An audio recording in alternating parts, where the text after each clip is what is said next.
Well, it's my pleasure to introduce Erica Lorentz. And Erica is a Jungian Analyst. She's also a dancer and a former dance therapist, which matters.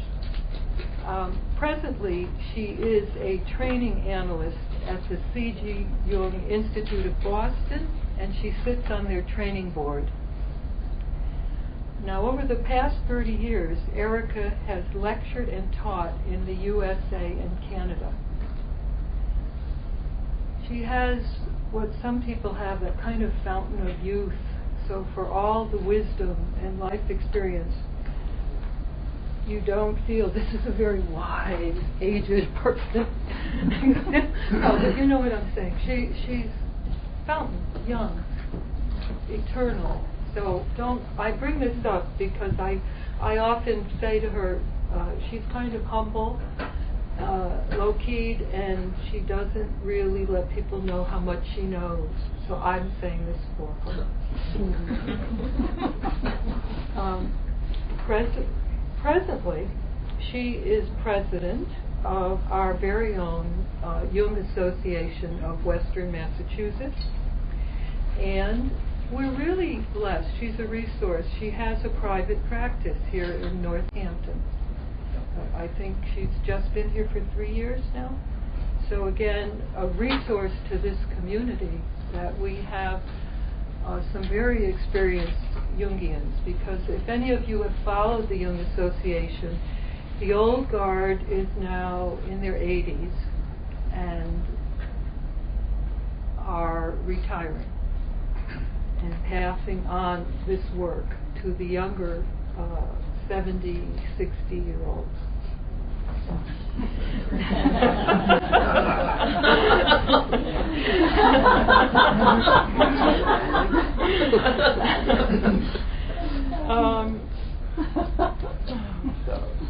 I actually encourage you to go to Erica's website. It's a beautiful website and speaks in a very deep and inspiring way about the philosophy of the practice. So, in my opinion, Erica is a resource to our community. And by the way, you all know in this audience there's a tremendous resource. You know how much each of you do to contribute to the art, to the health, to the spirit of this unusual community we live in. And Erica fits in very well. She not only is very knowledgeable, she has a great deal of knowledge about that great body of Jung's work. And all those in the field who have followed him, and there have been many, I love Arnie Mindell, Estes, Pinko Estes, yeah. Marion Woodman, there's so many. Anyway, she also is a great resource for those of you who are interested in mythology. How about those of you who are interested in dream analysis? She, of course, has an enormous sand tray collection. If any of you have used the sand tray, very powerful medium. And she donated this immense collection to Springfield College's Art Therapy Department, which is a very generous gift, and she has volunteered her time to teach the students how to use that medium. The one last thing I want to mention is that she, again, I said she's a dancer, and she studied dance therapy and authentic movement.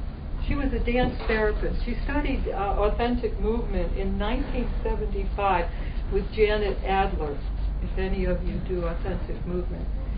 And I was at the Boston Institute 2 years ago, and she did a authentic movement workshop, and I can say it was the best experience I've had in that medium.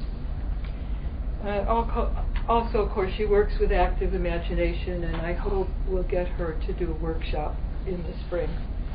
So, I think today Erica brings us 2,000-year-old frescoes from Pompeii. And we have several people here who visited Pompeii recently, so I hope you'll share your experience with us. And the women's Dionysian rites at Pompeii. You know, I don't know if Erica knew, but those frescoes have inspired many dancers, Isadora Duncan being one. And we were thinking locally, because we're such a great community, that we might get a few people who are dancers to see if the frescoes would inspire them, and also develop our understanding of sacred sexuality. So again, all of this intertwines, and Erica, I thank you so much for all you bring.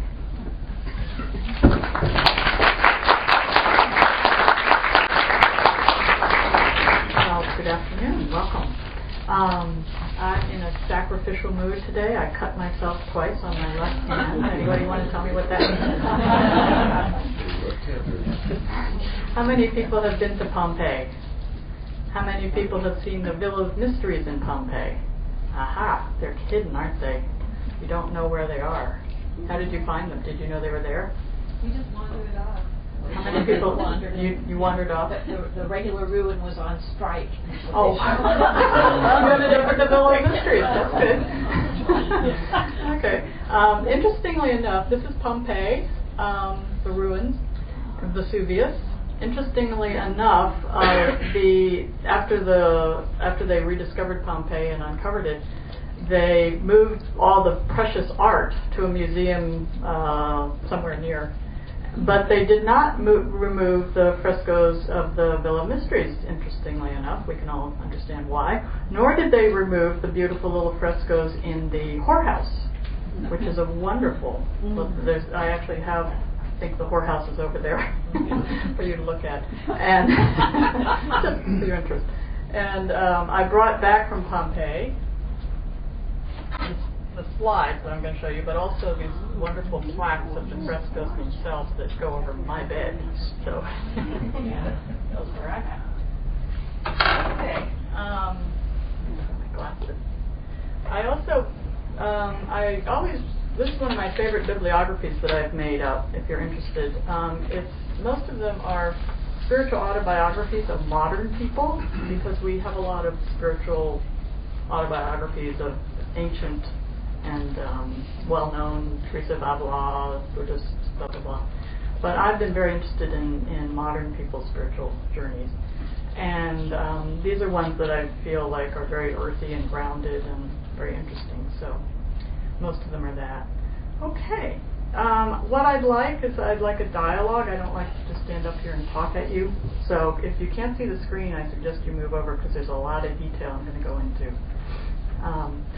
So please feel free to raise your hand, make a comment, ask a question if you don't know what I'm talking about, because sometimes I don't. So we'll work together. So first we want to talk a little bit about initiation. What is initiation? It can happen randomly. It can happen by somebody suddenly losing their job, losing a loved one, having a child. All those can be quite powerful initiations. My initiation, I remember when I went to be interviewed to train to be an analyst, I had a little dream before I went, and it was somebody said, you need to sing dithyrambs to yourself. And I had heard this word, and I thought I knew what it was, but I couldn't remember, so I looked it up, and it said singing praises to yourself before your interview.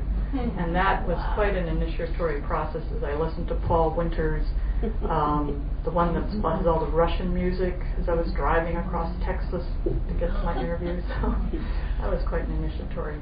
So Karenye, who is a major mythologist, says the goal of initiation is union. So what are we trying to find union with in initiation? And he also says the ceremonial transition from one state of being into another, which is imposed or undergone willingly. And Mircea Eliade, anybody know Mircea Eliade? He's also a very famous mythologist before Joseph Campbell. He says initiation is equivalent to a basic change in our existential condition. We emerge endowed with a totally different being from that which we possessed before. So this is a very powerful transitional space in your life. And Eliade also says it's the rite of passage from the profane to the sacred, from the ephemeral and illusory to reality and eternity. That sounds kind of Buddhist, doesn't it? In fact, I have a beautiful book over there of the Bön tradition in Tibet. It's a transition from death to life, from us to divinity, and it's about attaining the center of ourselves, the center of our connection between the personal and the sacred. It's a consecration. Yesterday's profane and illusory experience gives way to new life, real, enduring, and effective. So if the initiation is successful, we come out with a whole new sense of ourselves. Our old, I love the image of Kali who cuts off your head so we can get to another state of experience. And Jung, over and over and over again, I'm very grateful that my first work was really into the body and into the descent into the body through authentic movement and active imagination. And I would like to do a workshop maybe in February, so keep your eyes open. What was I saying? Thank you. Descent into the body. Because Jung says over and over and over again through the collected works and through these very heady, right, if anybody's tried to read the collected works, very heady collected works, that nothing can happen unless we experience it. We can talk about it all we want, we can look at all the archetypal manifestations in all cultures all over the world, but if we don't experience something through in the body, psyche, mind, body coming together, there is no change. There is no transformation. Okay. Sylvia Pereira, here's another book. I've put some of my favorite books. I have so many. Sylvia Britton Pereira, anybody know her? Yeah. She's one of my favorite analysts. She's still alive, and she trains in New York. She wrote Descent to the Goddess, which is about Inanna, the Sumerian goddess. So she says, in Descent to the Goddess, that the initiation, and even though we're in this particular frescoes, Dionysus is one of the main characters. It's also about Ariadne, his spouse. So she's talking about, in this particular case, that our descent, and this is particularly important for us modern people who are very in our heads, in the left brain, who tend to move in a masculine patriarchal world, though that we hope that's changing. And that one of the main things, Jung did not, in the whole Red Book, his initiation through the entire Red Book, he never ascended. His journey was always to descend. And he felt, he didn't do that on purpose, it just happened. But from that, what he realized and what he saw in dream after dream after dream of clients was that in our culture, we need to descend into the underworld, into the unconscious, into the body, into the sensuous, into the underworld reality, into the goddess. Pereira says to me, the initiation is to meet the goddess in her primal reality. This inner connection is an initiation essential for most modern people in the Western world. Without it, we are not whole. The process requires both sacrifice of our identity as spiritual people of the patriarchy and a descent into the spirit of the goddess, because so much of the power and passion of the feminine has been dormant in the underworld, in exile for 5,000 years. Will you just read that one more time? Yeah. I know, these quotes, they just go by fast, don't they? Mm-hmm. So The initiation is to meet the goddess in her primal reality. This is on page 7 if anybody wants to look it up. This interconnection is an initiation essential for most modern people in the Western world. Without it, we are not whole. The process requires both the sacrifice of our identity as spiritual people of the patriarchy and a descent into the spirit of the goddess, because so much of the power and passion of the feminine has been dormant in the underworld, in exile for thousands of years. So that doesn't mean we leave the masculine, whatever that is, behind. That means that we just need to bring it back in balance, correct? Okay. So we have a lot of incredible, I'm using Linda Fierce-David's, you can get this on Amazon, Women's Dionysian Initiation, because she goes into such beautiful detail of each step in the initiate's process. So Pompeii, the Villa of Mysteries, which is it's a house of an Orphic cult. It's an Orphic tradition. Orpheus, who was a god of the underworld, and they initiated aristocratic women from 31 BC to 14 AD. Pompeii had an earthquake in 63 AD, and Mount Vesuvius erupted and totally covered it in 79 AD, and then they began excavating it, and the Villa of Mysteries was rediscovered in 1910. And the interesting thing about the Villa of Mysteries is there's this room that you will see where the frescoes are was barely touched by Mount Vesuvius, as well as a few other things. But if you go to Pompeii, they have actually created statues on the ground of people that are in agony because they're suddenly being killed by the ash of the volcano. So it's quite a powerful place to be. And way back in a corner, and I think, though I may be wrong, that may be the Villa of Mysteries. I'm not sure. I don't know quite where it is on the map. But it's actually been refurbished. A lot of the rooms have been redone as opposed to a lot of the other ruins, so it's very interesting. So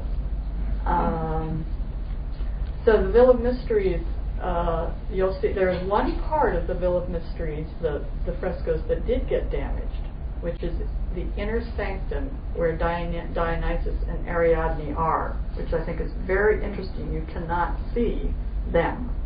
So I think that fits in with the initiation that we're talking about. Okay, let me go to... So let's talk... This is the first slide, but let's talk a little bit about Dionysus and Ariadne, because they're the main god, they're the god and goddess union that we're moving towards. So Dionysus is a very, very old god. He comes from many different places in the Middle East, and eventually is in the Orphic tradition, is the one we're talking about. He's the ruler of the dead and the souls. He is the son of Zeus and Persephone. No, I'm sorry. That's not quite right. I'll get to that. Okay. In the Delphic oracles, in the Temple of Delphi, it was originally Dionysian, and then it was taken over by Apollo in the mythology. But then it became that they became in balance, and Apollo is the sun, the light of the sun, the powerful light of consciousness, and which contains and works with the Dionysian energy, which is the light of winter. Apollo is the light of summer, the bright, and you can imagine in Italy and the Middle East that sun, versus the winter sun. So now is the perfect time to talk about the Dionysian descent. Okay, so and there are a number of different traditions.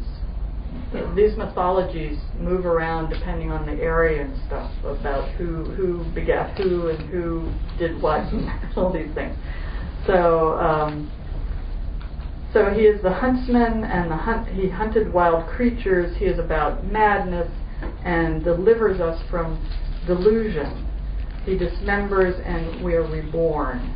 He's a typical savior god, and of course Christ is a descendant of all these savior gods that happened before.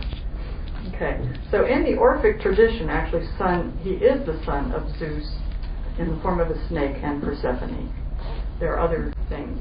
And the Titans, Hera, who's always jealous, of course, of Zeus, has the Titans, who are the first beings before us, the first beings who are sort of monstrous and very primal, tore him apart, and he shapeshifts from a kid to a deer to a bull, and they tear him apart and they eat him.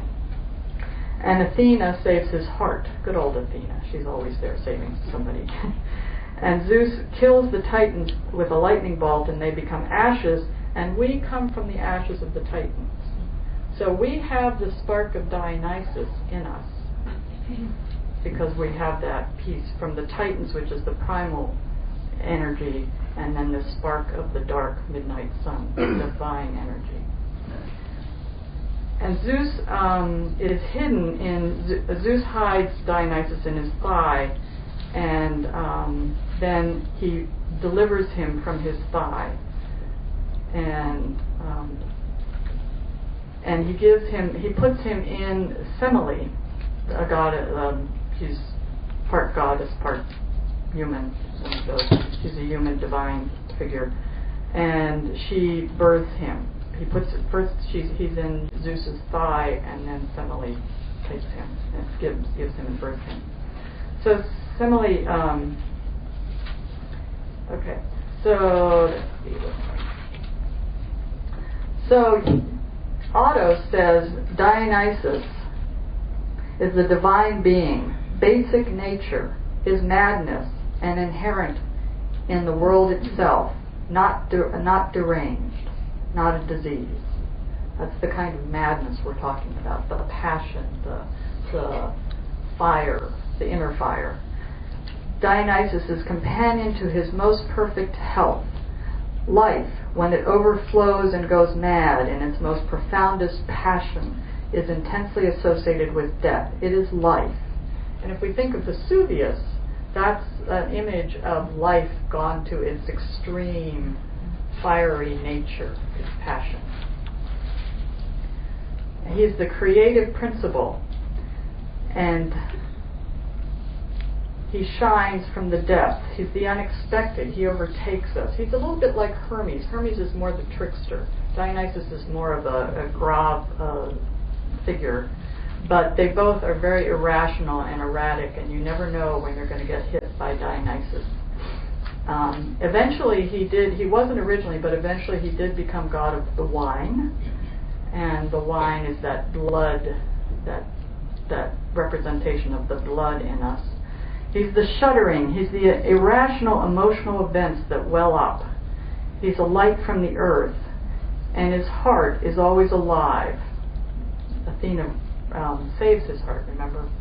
And renewal always comes. So we want to get, as a culture that's very sort of shut down, even particularly here in New England. I lived in Texas for 25 years, and I love the sort of primal, just kind of chaotic, wonderful energy in Texas. But we need to bring back this energy, and I've also done a talk on redeeming the feminine erotic soul, which is sort of similar to this in a different way. So Ariadne, who is his spouse, is the daughter of Minos and Pasiphae, and she is very archaic and chthonic. And she is the brother of the Minotaur, the labyrinth on Crete, where Daedalus, who created all kinds of things. He created Icarus's wings. He was a craftsman in the ancient mythological world. He created the labyrinth to contain this bull, the wild bull, which is a Dionysian symbol, the wild bull nature. And Ariadne was his sister. And Ariadne is human and divine, and her surname is Persephone. So in these mythologies, there's all this very interesting linkage and cross connection between these different energies, is what I'm going to talk about. And she's untouchably pure and holy. All the virgin goddesses, Athena, Artemis, a lot of them are called virginal. That's not because they didn't have many lovers. It's because they are forever pure. The male, the partner doesn't take over their pureness. So Ariadne is one of those. And Ariadne, because she's connected to the bull, she belongs to Dionysus. But Theseus comes along to kill the bull. Theseus is one of the Greek heroes.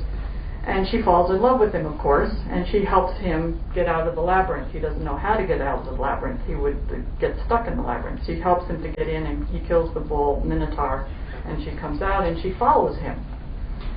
And he deserts her because he's in love with someone else. He deserts her on the island of Naxos when she is sleeping. And so she wakes up and she's in despair and despondent and wants to kill herself, and Dionysus comes out of the sea.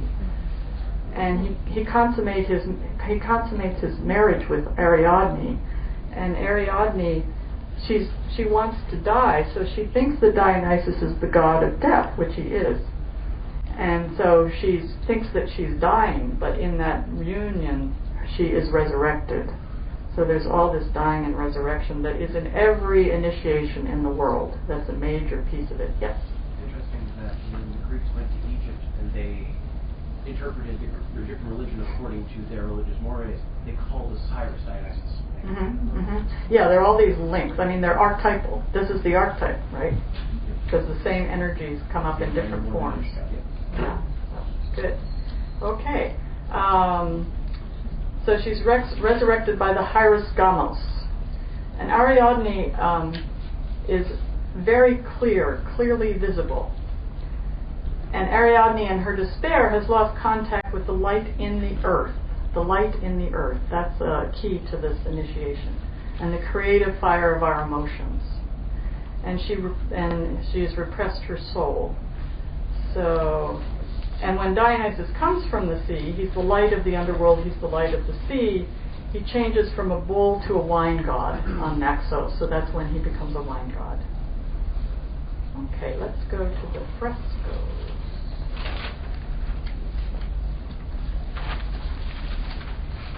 So, I'm going to point out a lot of things. There's so much detail in these frescoes. So this is the first scene, and this is the initiate, the woman. But when we think of the initiation of the woman, let's not think of gender. Let's think of the initiation of the feminine in all of us. Okay. So this is the feminine aspect being initiated. And Jung says, experience, not books, is what leads us to understanding. So the initiate is here, and her hand is just really relaxed. This is her right hand is very relaxed on her hip, just being relaxing and being ready. And she has a veil which begins to separate her from the outer world. So she is preparing to go through the initiation. The veil separates us and makes us go inward.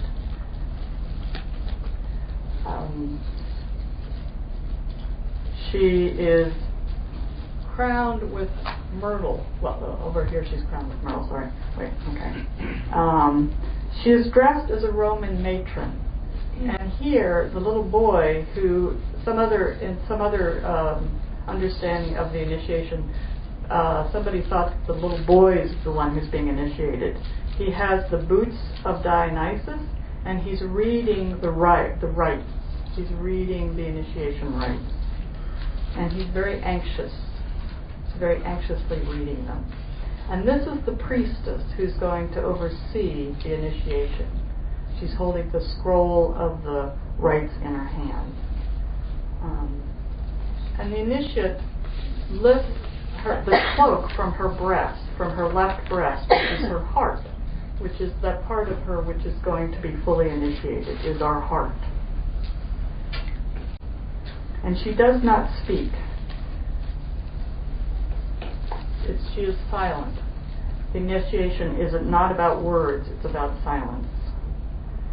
And then we move along, this is the beginning, this is the initiate now, with a wine-colored drape. She looks pregnant. She's beginning to look pregnant, which is what an initiation is. We become pregnant with the god or the goddess. And she has the crown of myrtle, which is has to do with Dionysus. And she's carrying the sacrificial. There's always something that's sacrificed. So in ourselves, we're sacrificing something, which is generally some old view of ourselves or some way in ourselves that no longer works, that we hold on to, and that gets ripped away, gets dismembered. And these are the honey cakes, which are the sacrificial food. And she holds in her left hand the laurel branch. The myrtle and the laurel branch are two of the main herbs that have to do with, or plants that have to do with this initiation. Okay. Now, in some versions of initiation, there's a snake that they actually put through the clothing of the initiate as a symbolic gesture of the primal energy that comes through. And the snake, which is one of the most primal animals, is about the agitation of emotions. So when we step into a place of initiation, begin to step towards a place of deep, deep transformation and change, we often get agitated. We often get anxious. And we think that in our Western world, we think, oh my God, I'm anxious. But that could be something that's really wanting to burst forth from our unconscious. And we feel this fear and hope at the same time. When we're faced with the numinous or with the sacred or with something the unknown, we're filled with two things, fear and anticipation and excitement. So when we have those two emotions, we're beginning to be in the right place. And at this point, we're sacrificing the human to enter into the temenos, or the sacred space, to allow the ecstasy to recognize the power, to connect with the power of the god or goddess that seizes us. So this. Let's go to the next one. The initiate has arrived. Does anybody have any thoughts or questions as we're going along here? Sure. I'm curious about your interpretation about the person being seated as a woman. That's Roman or men's clothes. Which one? Whoops, sorry. The person sitting next to this reading, that's Roman men's clothes. Well, she's the priestess. Okay. It's Italy. It looks like a toga, but if you see, there's also a piece of robe here. Okay. So, yeah. Any other thoughts as we're talking about this? And keep thinking sort of those moments in your life when you've been gripped or seized by something that you can't understand, that's both enlightening and scary at the same time. Yes. I just wanted to pause and ask if you had any comments on the fact that when she's moved through and she's pregnant with this initiation, that this is when she actually engages with us. Mm-hmm. What does that? Yeah. What does that signify? Because the immune is really strong. That's a good question. To me, she's sort of looking back a little bit, and this is the door that she comes through, okay, which is important because she has to bend down. And in many, many initiations, you have to go down into the cave. You have to bend down. You have to go low. You have to get lower to the earth. Okay? So, yeah, I think she's sort of looking from where she came. Any other thoughts? Well, is that a young woman that's there or a young man? I mean, I don't It's know. a woman. Okay, It's a the woman. tiny person. Oh, the little boy. It's a little boy. Little boy. Yeah, that's a little boy. I guess my glasses aren't seeing that. Yeah, well, it's hard. I mean, these are old, ancient frescoes. Okay. And actually, what's also very important is this Pompeii red. Yeah. Isn't it gorgeous? It's much better when you're there. It looks so vivid. And to me, this is about, what is red about? What is the blood? What is red? What? Passion. Passion? Uh-huh. Anybody else? Courage. Life and life. Life and Life. death. You bleed out when you're dying, and you Mhm. bleed out when you're giving birth. Mm-hmm. Okay. Yeah. Yeah. Any other thoughts about blood? And you can't see it, but on top of this, you can see it in the frescoes that I have.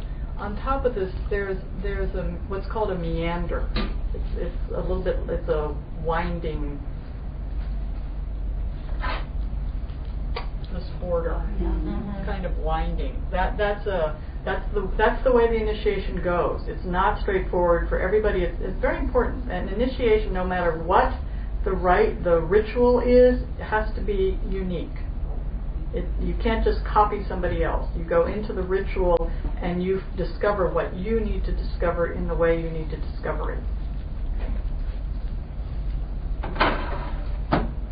That's the Jungian way.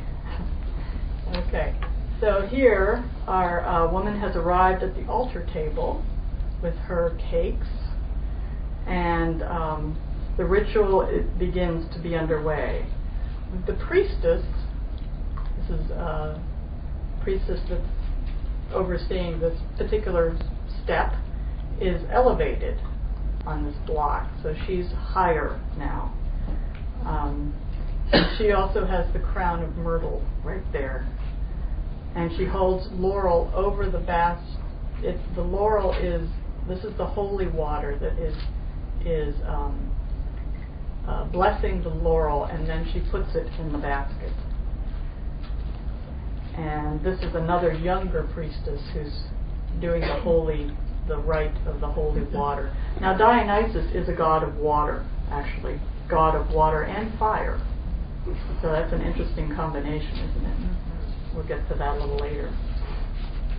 And so the high priestess lifts the cover of the basket, which is covered at this point again with that purple color. So we're getting into the dark purple initiation color. And she lifts it, and this is an embodiment of the Great Mother, of the goddess. Okay, the priestess is an embodiment of the goddess.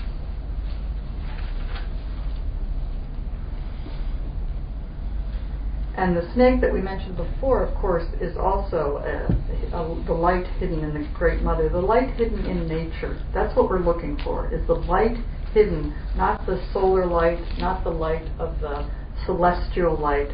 We're looking for the light in the earth. We're looking for, the alchemists would call it the natura scintillae, the light in the darkness, those sparks that come out of the unconscious that startle us and illuminate us. Yes? I'm just wondering, I know pigments fade over time. Was that purple originally a different kind of purple?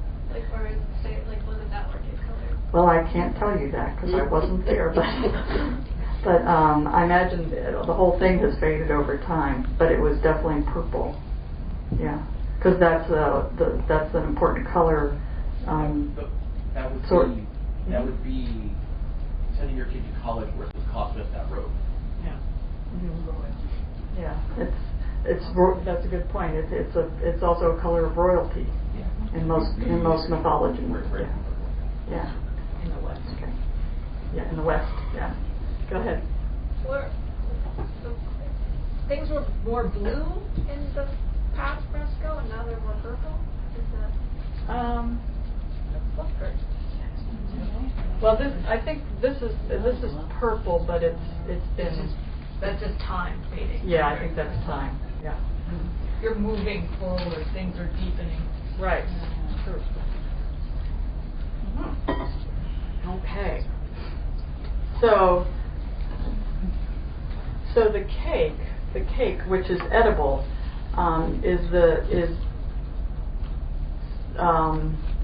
is important. I mean, the religions, the consecration of the cake, of the sacrificial, whatever we are that's being eaten, it's so we'll digest it. We take in the God. We take in the God as to digest, and to digest it into our lives, which is a very powerful part of the initiation, of course.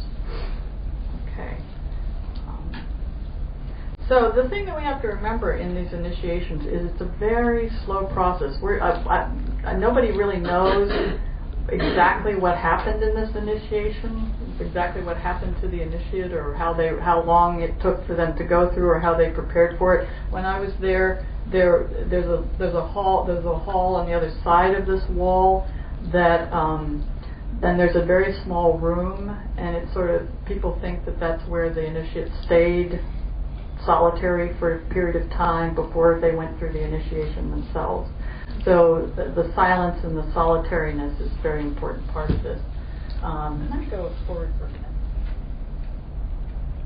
This is actually a very important picture, because this gives us an image of, as she's progressing, the back, of course, which is the inner sanctum, and you can see where Ariadne and Dionysus got smushed by the earthquake, or by the Vesuvius. And then, so when she turns the corner, there's a very important, this was done very intentionally. The pictures were done in sequence very intentionally like this. So, okay. Okay, so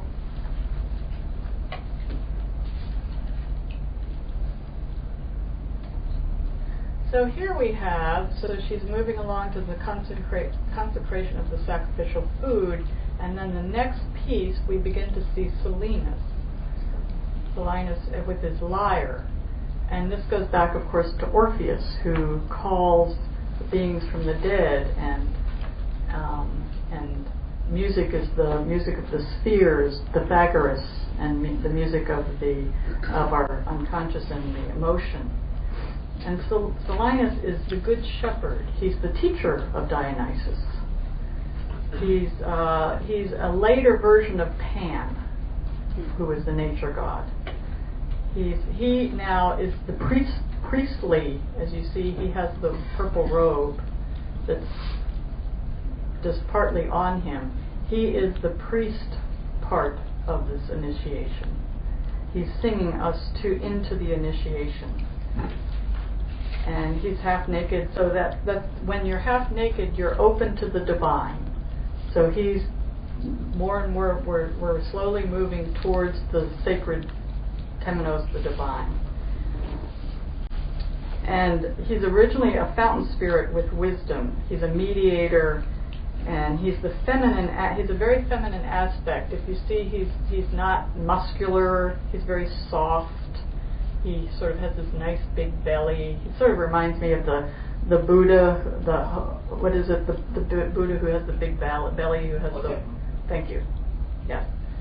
So he's that kind of a figure. He's a connection between the masculine and the feminine in these rituals. And he is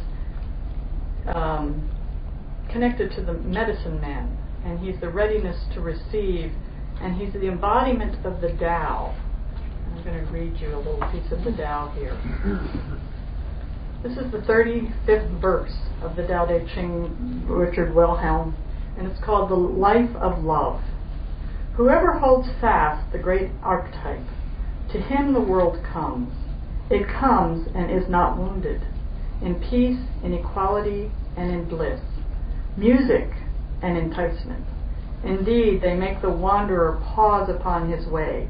Meaning comes forth from the mouth, mild and without flavor.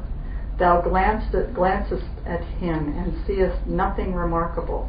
Thou listenest to him and hearest nothing remarkable. Thou reachest towards him and findest no end. Shall I read that again? Whoever holds fast the great archetype, to him the world comes. It comes and is not wounded, in peace, in equality, and in bliss. Music and enticement. Indeed, they make the wanderer pause upon his way. Meaning comes forth from the mouth, mild and without flavor. Thou glancest at him and seest nothing remarkable. Thou listenest to him and hearest nothing remarkable. Thou reachest toward him and findest no end. So what does that conjure up for people? What does that say? Yes? Water. Water? Okay. Yeah. Running water. Okay. Eternal. Eternal water?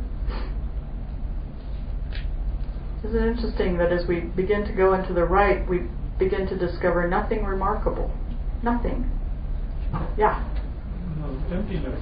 Emptiness. Buddhism. Right. That's the biggest, the most deepest mystery, isn't it? The nothingness, the emptiness, which is the place we most fear, which is the death. Yeah. Emptiness of self. What? Emptiness of self. Emptiness of self. Right. Yeah. Anything else? Yeah. Peace. Peace? Okay. And the music guides the way. The music, yes. Not necessarily words. It comes from the mouth, but it's not about thinking and words. And the lyre. So maybe the mundane and the divine as one piece. Yeah. That's what we're moving towards, isn't it? Yeah. And this is the first time in the fresco that we have a mythical archetypal figure. We have priestesses and little boys and stuff before that. So this is a very important step into this next piece, because we're entering into the mythic realm. The lyre is from Orpheus, who brought Dionysus to Greece. And the lyre is, it masters nature. It's a religious attitude that solves all conflict, the music. The soul goes beyond conflict. It's about surrender. It's about the music of love, the instrument of meaning, the emotion. And again, you cannot have transformation without emotion. Darn. Okay. Could you tell me what's in the young priestess? It looks like it's either wrapped up in her robe or in her hand. What is that? I'm not sure. I think that's just a gold. I think that's a gold stripe, or this might be again that going back to the initial the little thing that the boy was reading, sort of the rite, the scroll. Yeah. So that sort of carried up to this point, and then we lose it when Solanus comes in. Okay. Any other thoughts on this one? I have a question. Yeah, go ahead. So this mythical creature is standing 1 foot on the block and 1 foot lower. So is he's the transition? Mm-hmm. Okay. Yeah. You see, he's sort of leaning on this pole, this post. And in Dionysian temples, there's always a spruce pole that they hang the mask of Dionysus, which we'll get to later, which is just empty. It's a mask of emptiness. So he's leaning on this, and you're right, this is like a step into the next realm. Yeah. What did you call him? What was his? Solinus. I've heard it Solinus or Solinus. Yeah. Go ahead. You also see for the first time the introduction of the spiral going through the body. Mm-hmm. You mean, yeah. That's an interesting point that we'll come to later. There's a lot of softness in these figures, aren't there? This sort of roundness and softness and relaxed kind of, which we'll see a change in that as we go through. Yeah. I just wanted to ask about that. The earlier painting where there was the pregnancy and being pregnant with the god or the goddess and the agitation point, and how if you could say a few words about what that experience is like For us? Yeah, for us. Well, I think any time we move towards something in ourselves that we don't want to see, or a change that of an old pattern that doesn't work anymore, and we're caught in the middle before we can shift. I think there's tremendous agitation, depression. Jung spoke of depression as a abaissement du mental, which means the consciousness is going down into the unconscious, so the energy, the libido is not for the outer world. So when we talk about somebody who's in a depression, they may be just needing to really be in the inner world. Now, if it's a chronic depression that goes on and on and on, they're stuck, obviously. But in the West, we see depression as a disease, right? But it's not necessarily a disease. It can be energy that's just gestating. And then from there, from that pregnant part, there's this preparation that is moving it towards the next phase. Right. It's always a moving preparation, right? Can people begin to see little pieces of this, that little flashes in your own life that where things like this have occurred, or you can relate to the mythology of it? Because that's the most important thing we want to get today, right? Not just these wonderful frescoes. Okay? So, yeah. So these are good pointers. Yes, go ahead. As you look at the frescoes when you're there, are they moving too? Because I mean, here we have a panpipe guy over there on the right. The panpipe. Yeah, we'll get to him. Yeah, but I mean, as you're looking at them, is it you could be moving on further ahead and going back as you're doing it? You don't just. It's not so clear as the way you're kind of presenting it, which obviously you have to do. Right. Right. Well, actually, the room unfortunately is cordoned off, so which is too bad, so you can't enter into the chamber, and which to me is very sad. And you're also not supposed to take pictures, but I did a couple. But that's thank you for bringing that up, because if you saw the hall, it is sort of like a labyrinth in itself, or a meander, or a cyclical circumambulation going around the central self, the biggest self, the sacredness of our being. It's sort of moving around it in various levels and ways. So, yeah, and in our lives, it does transformation or initiation doesn't just go in this nice little pattern, does it? We get to a place and we go, and we get stuck and we run back and we go back and it's a process that goes up and down and cyclical. I talk a lot with my clients about, well, they're just if they're in a very deep place, there may be a wave that's very overwhelming.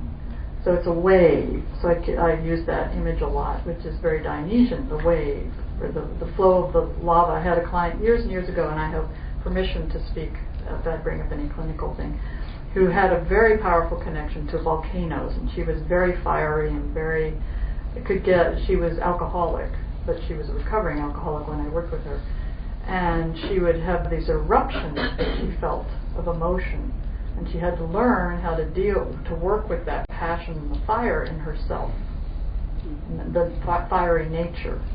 So these are some of the images that we can take with initiation.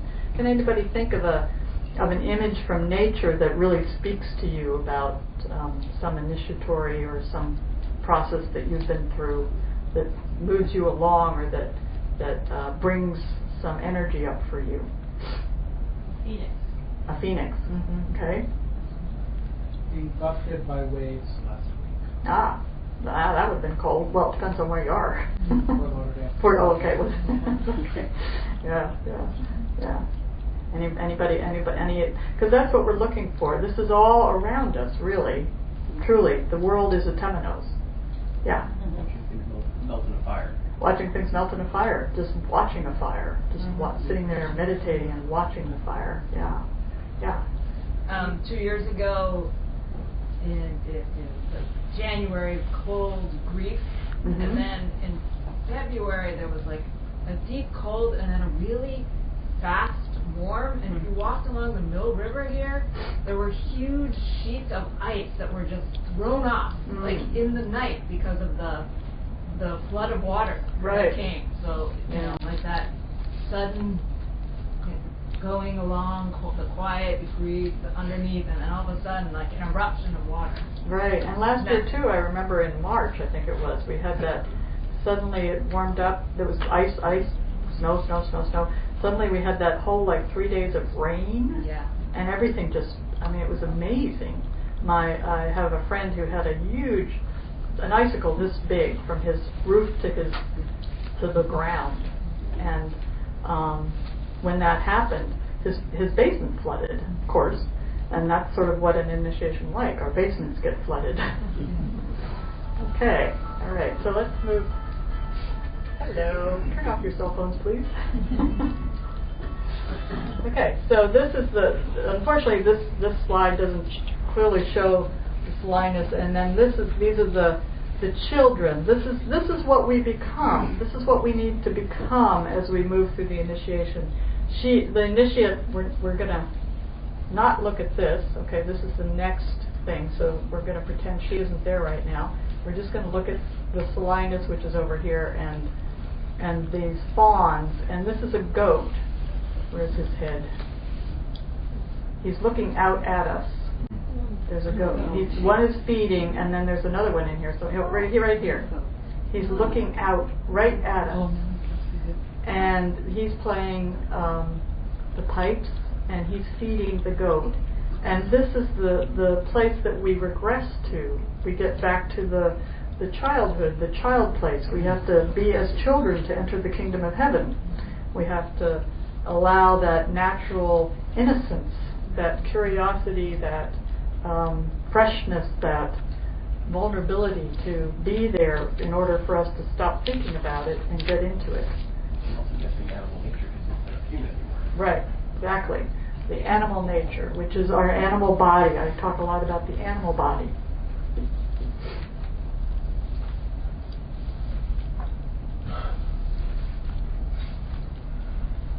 And the pipe is an instrument of Pan, of course. And let's see the poem.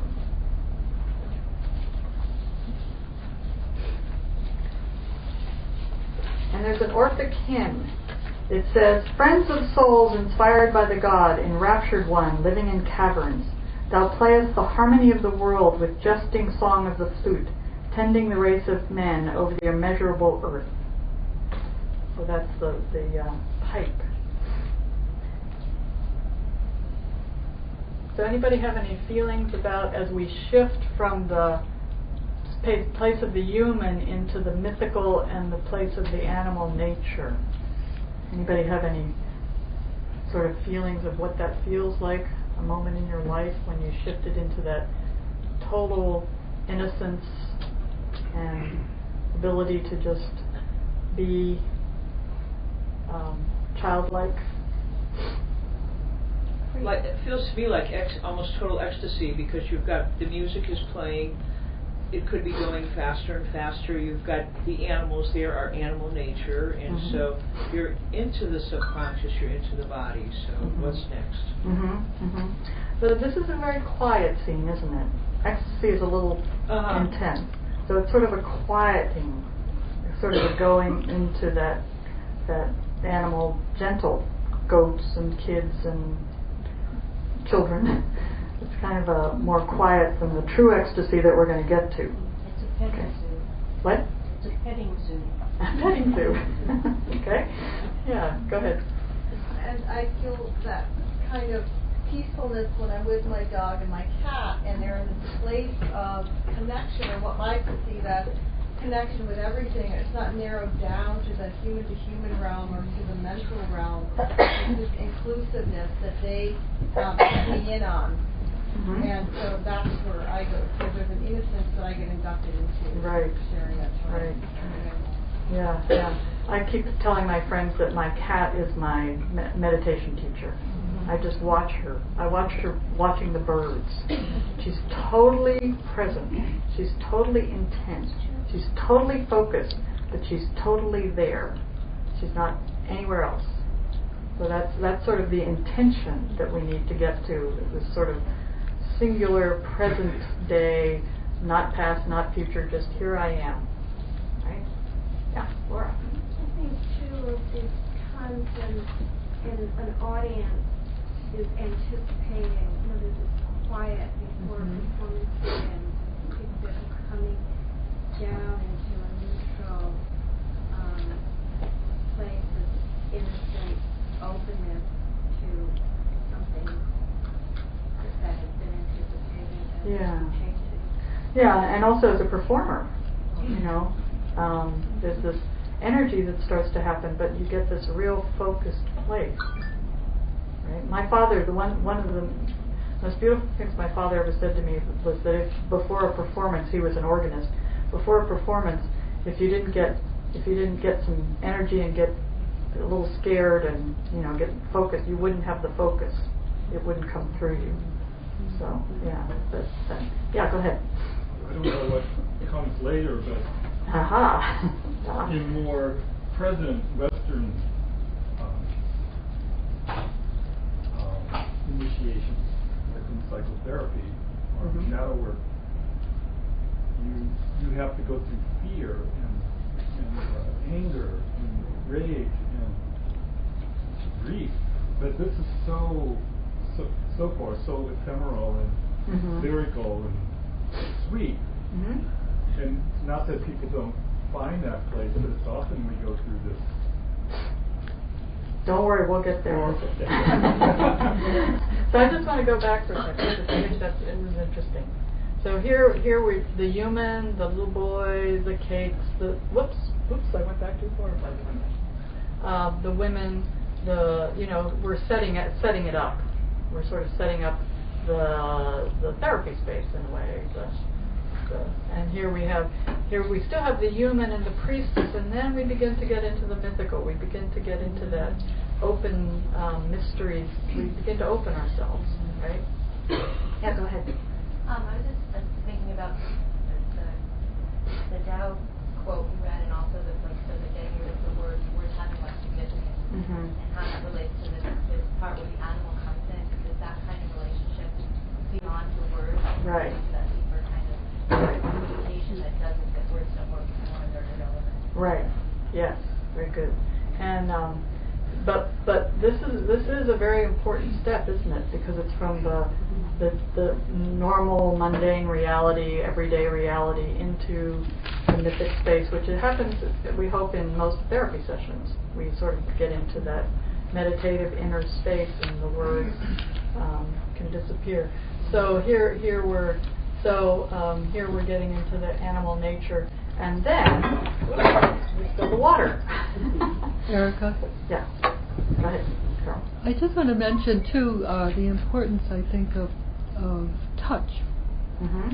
That the other is nurturing, feeding, but they are against his body.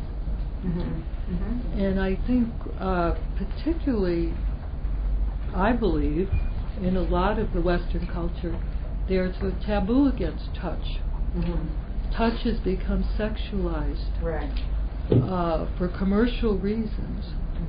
So again, I don't think, and I'm working in therapy with people, many therapies prohibit touch, physical closeness now in the West, and how to restore the nurturing, innocent, healing aspects of touch, I think, is an interesting theme. Yeah, I think that is important, but I don't think it.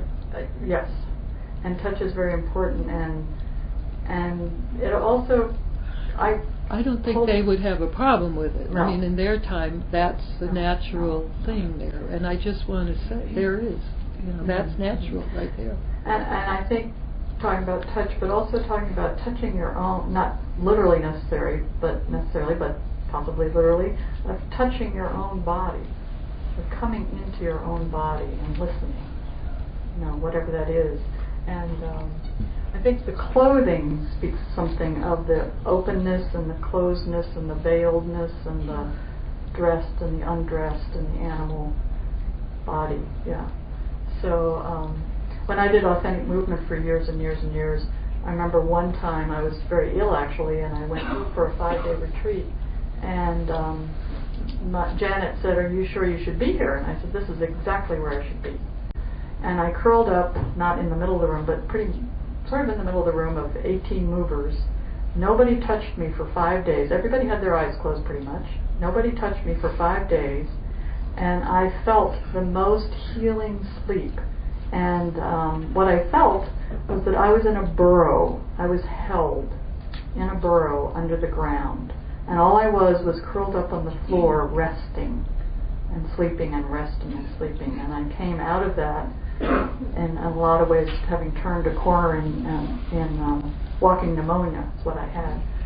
So, and at one point, everybody was sort of on the floor. I had my eyes closed, so I didn't know what was happening. And Janet witnessed the whole group, and she said, it feels like everyone is in the underworld. It was one of the most powerful experiences of my life. I didn't move once. I was all curled up in a burrow. So there are many ways. Yes, I agree that touch is important, and there were all kinds of ways of feeling that containment or that burrowedness or that cloth or various things. Yes.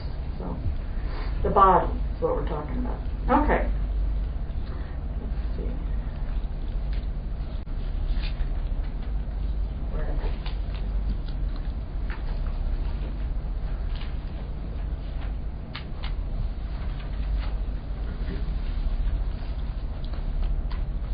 Have to find out where I am here. I'm lost in the labyrinth.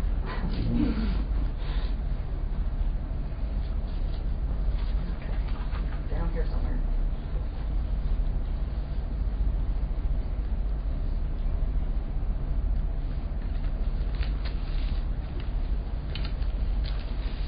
What I'm finding really Sure, go ahead.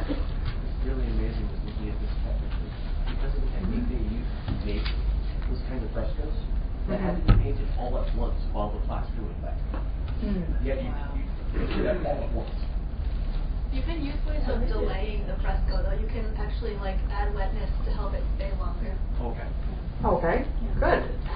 Yeah. I mean, I can't. The detail in this is absolutely phenomenal, isn't it? Yeah, like the detail. Okay, so from this quiet space, we come to this, and she is looking over here.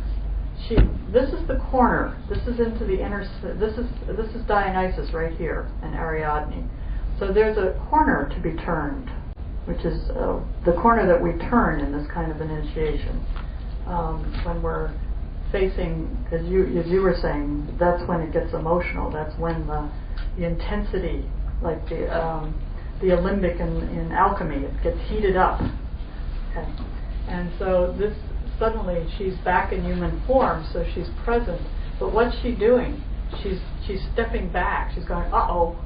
I don't know if I want to keep going forward, which is the place we get to, that transition place of, do I dare move forward? Do I want to escape? Do I want to run? Because it's getting too intense. I don't know if I can live through this. I don't know if and it's about getting dismembered. It's about some old self, part of ourselves getting dismembered. So it gets scary. So here she's filled with terror and awe, and here's the veil again, and she's sort of lifting the veil again to protect herself, which is what we want to do when we get into that moment of stepping into the inner sanctum, of stepping into the divine or the mystery or somewhere we have not been. And she has bare feet, so she's dressed again, isn't she? She looks sort of like herself.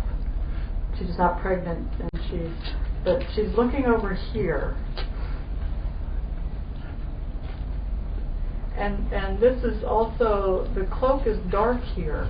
Remember in the beginning it was a white cloak or a light colored cloak. Here it's dark. And this is about the death. This is about stepping into one's death, one's symbolic death, one's change. And Solinus over here, what do you think his expression is? What's he look like? He's looking at her. What's your fantasy of what he's thinking, seeing? Inquisitive? Mm-hmm. Okay. Yeah. Been there, done that. Yeah. He knows. He's the wise one. He's been through this. Okay. Kind of daring. Are you sure? Are you really ready? Do you really want to come? Challenge. Yeah. Yeah. Like, is she going to do it? Yeah. Is she ready? And also the little devour her. He's, What's yeah. he holding? What's he holding? Well, we'll get there. So he's kind of stern, isn't he? He doesn't have this wire. He's not all relaxed. He's like, okay, this is it. This is it. Challenge. Harsh. The challenge. There's a harshness. Yeah, there's a wisdom. He knows. There's a wisdom, but a sternness. And he's holding a silver receptacle that has wine in it, which is the cup of Dionysus. Where else do we see the cup of wine? The old. Yeah. Okay. This was his favorite body. Before that, somebody else mentioned the spiral earlier. The body is spiraling. It's like, it's like you wind up all the energy before the motion. Release it. Yeah. Good. Yeah. So he's holding up the cup of Dionysus, which is where we're going, and the little fawn is looking in it. They're looking in it, and they're seeing the reflection of Dionysus. They're seeing the god, and they're going, whoa, wow. And this is the mask of Dionysus. So what's that mask look like? Scary. Yeah. There's Boscus on it. What? The beard. What's the beard? It's a little hard to see it. Dionysus was also associated with theater. And those theater masters like Lord of the Symbols. And when the Dionysus was celebrated, it was very intense. It was celebrated by women, and there were these orgiastic dancing and torches and through the streets and ecstatic dancing and tearing of clothes, and it was opening up the Bacchanalia, the Mardi Gras. These are all related to this whole Dionysian piece. And Nietzsche was fascinated with Dionysus because he saw around him a false morality of the Victorian age that he felt was really stifling, and you could not be the Superman is about the self. It's about being truly who we are. So Nietzsche was a little confused about Dionysus, and about his own process, but he didn't have anybody to help him, so I have a lot of empathy for him.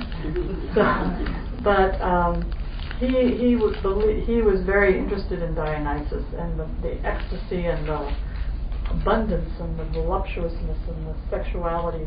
And we tend in the West to devote Dionysus to madness and sexuality, but he's much more than that. He's the essence of life. He's the essence of he's the darkness, but the life in the darkness. Isn't that a wonderful mix, a conundrum, a paradox? The light in the darkness, which is what we have trouble seeing. But that's what stars are. Yeah, exactly. The Centelli Natura. Okay. So this is the moment. This is the moment of the epiphany, when she's about to step across into a trance, across into another space, across into. We've all been in a place of ecstasy or trance or otherworldliness where time disappears, where we understand something on a whole new level. That's what we're trying to get to. That we don't understand it just through our normal senses, that we understand it on a transcendent level. We can look at something and go, oh, that's what this is. That's what this emotion is. That's what this change is. Okay. And, he has this probing look, doesn't he? Okay. So this is a reawakening of the divine. The self appears as a spiritual reality which must be met with the highest consciousness. Okay. So she's stepping back. So the question is she going to step over? And this was apparently somewhere in this room there is a little door that she could, and she's almost stepping off towards us, like she wants to run away. Okay. So Linda Pierce David said, at this point. She said, "While I thought back over this scene, I gave a little rein to my fantasy. I imagined that the initiate really had to make a leap at this moment of the initiation, just as it represented in the fresco, forward out of the chamber and downward. It occurred to me that around the front of the Villa of Mysteries runs a vaulted cellarway, the so-called cryptoportico. It is 95 meters, about 100 yards, long, dark, and approachable from the north by a very narrow, steep staircase. On the south side, an almost equally narrow staircase leads up. The cellar has also always been considered to have been a storeroom, but there was no sign of any such thing found in it. I asked myself whether perhaps a stormy procession might have gone through this long, resounding passage. So that might have been where the initiate goes in the actual ritual, deep into the cellar to meet the god and the goddess."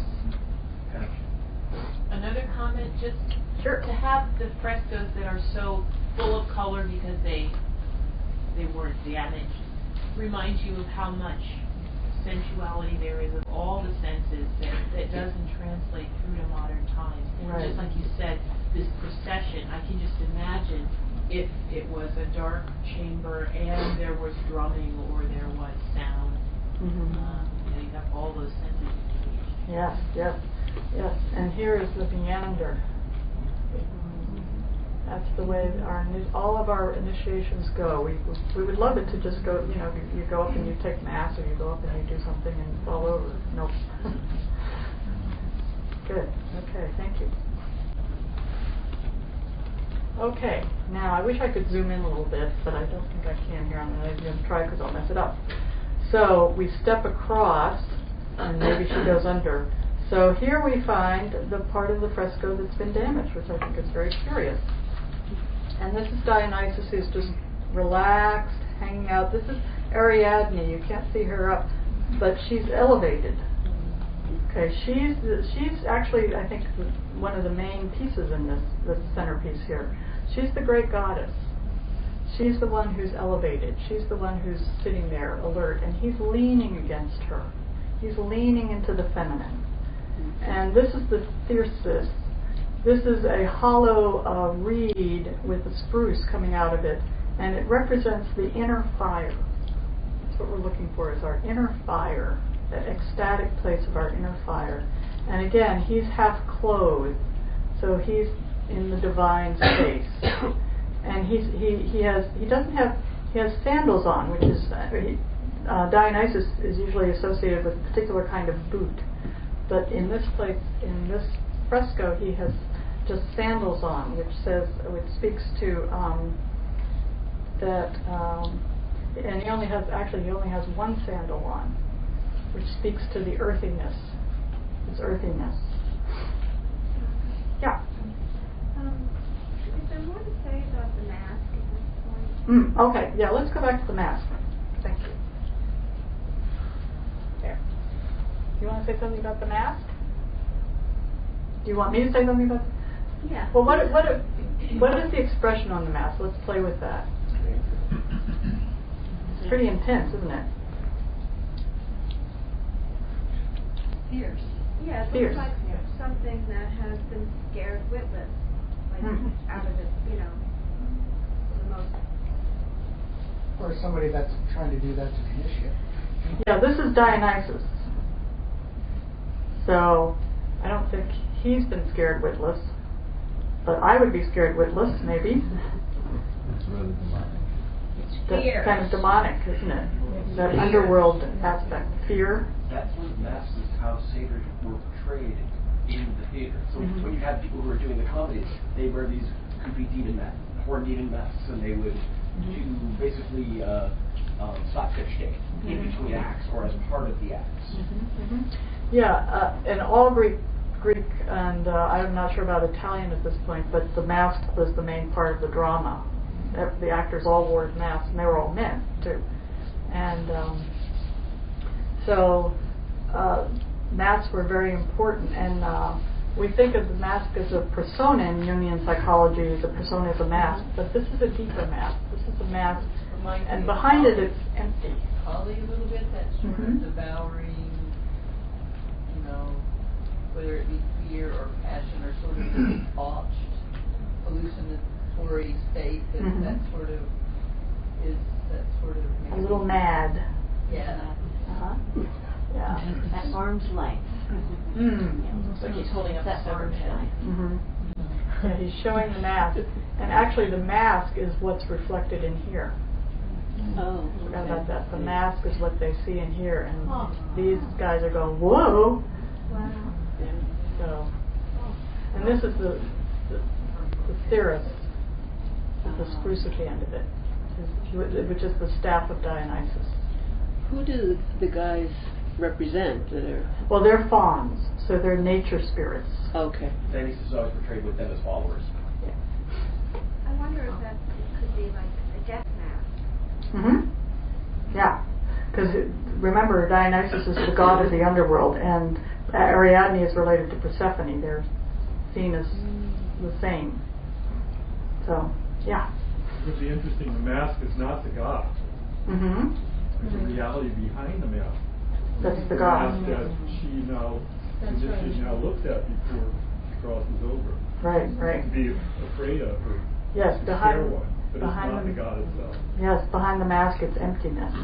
It's the void. I was watching Alan Watts in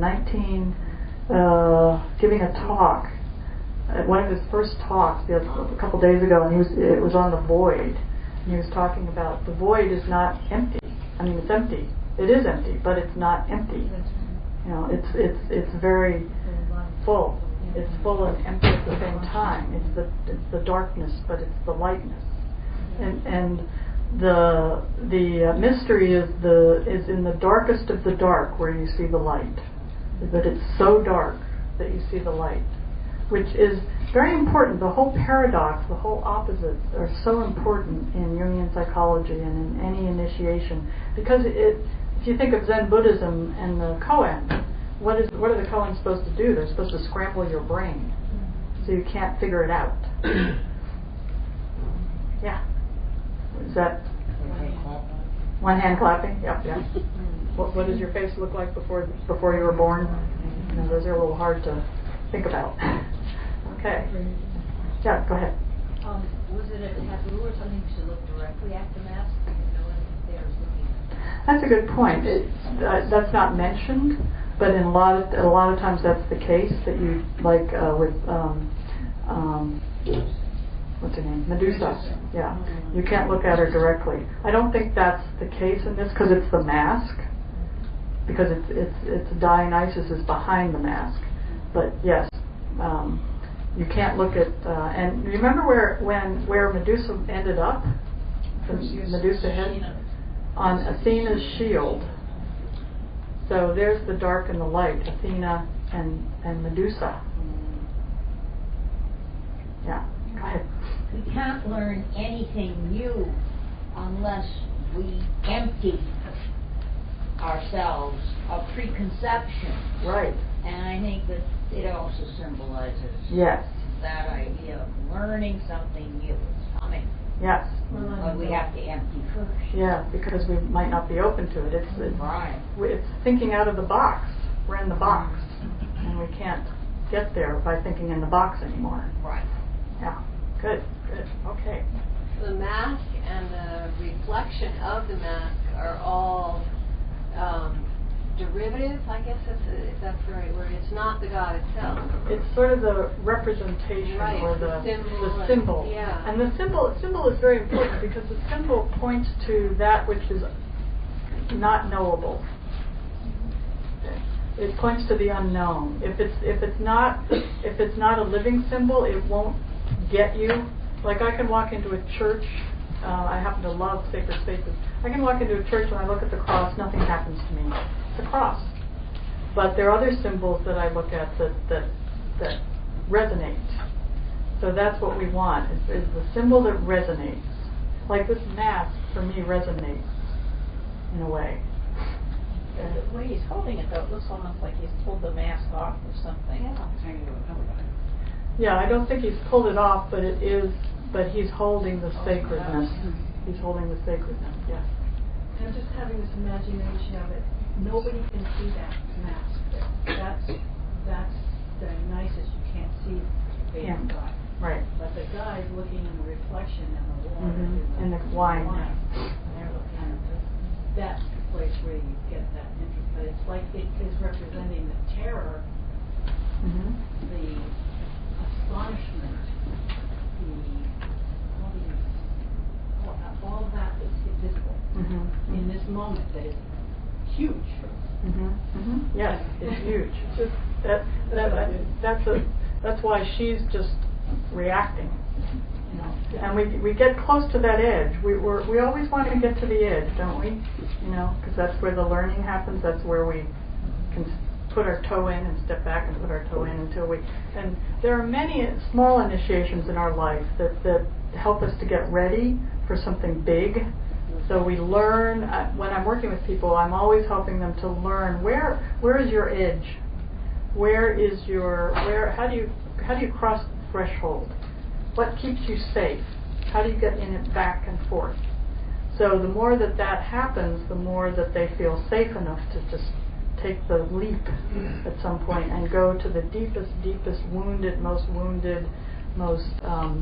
vulnerable, most stuck places in themselves.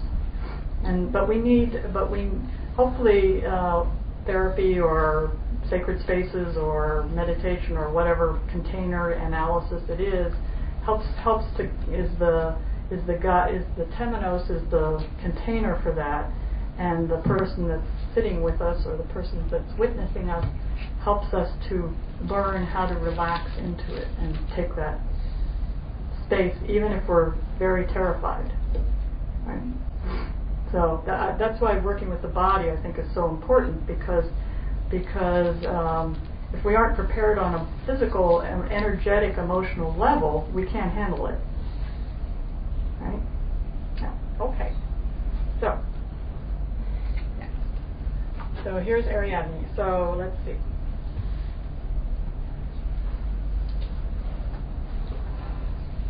So here the Ariadne. So the initiate is wandering somewhere in the underworld, which is what this symbolizes. So she must be in a trance state or an otherworldly state at this point, or nothing will happen. She must be in a transcendent state.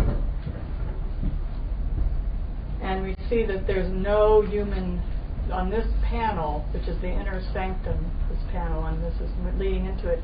There is no human. There are only archetypes.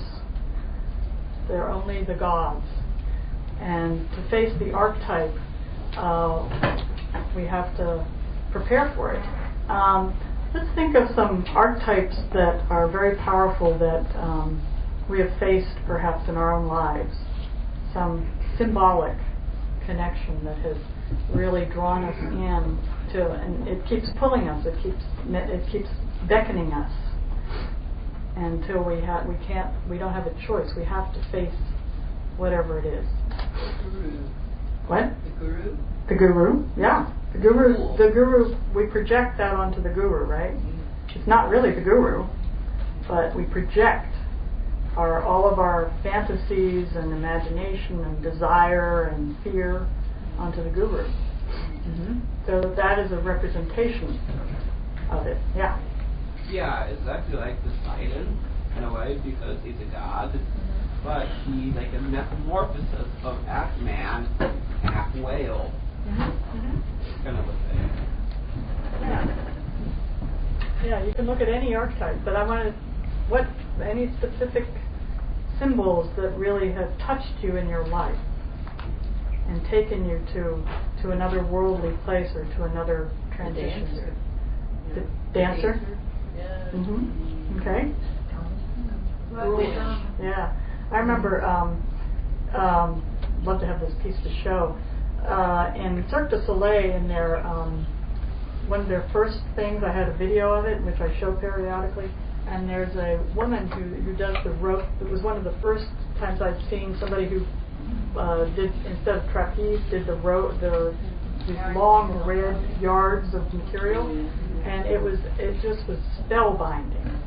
I was just watching it, and to me that woman and me watching it just went into a trance. For her to be able to do what she did, which was just phenomenal, and for me to just open up to it was a moment of ecstasy, or a moment of wow. So those moments are what we're looking for in our lives. Otherwise, our lives are just sort of going along and mundane, and we're just not progressing or not getting shaken up. We want to be shaken up. Yeah. Yeah. I never felt my life was complete until I did Elisa Starkweather's Priestess Path. Uh-huh. And for all my academic training, my life experience, everything, that is 2 9-month periods of going into ritual with the archetypes, and I just could not believe it. Yeah. And at first, when I did some, I broke into tears. It's like I've been missing it all my life. Yeah. So I don't know. I mean, really, for me, other than maybe dance, I don't know, or relationship with nature, but I don't know that there's so much in modern life that's moved me on that level, is what I'm trying to say. That's part of the problem, isn't it? Yeah. There aren't places where we allow ourselves to express, to allow the unconscious to come up.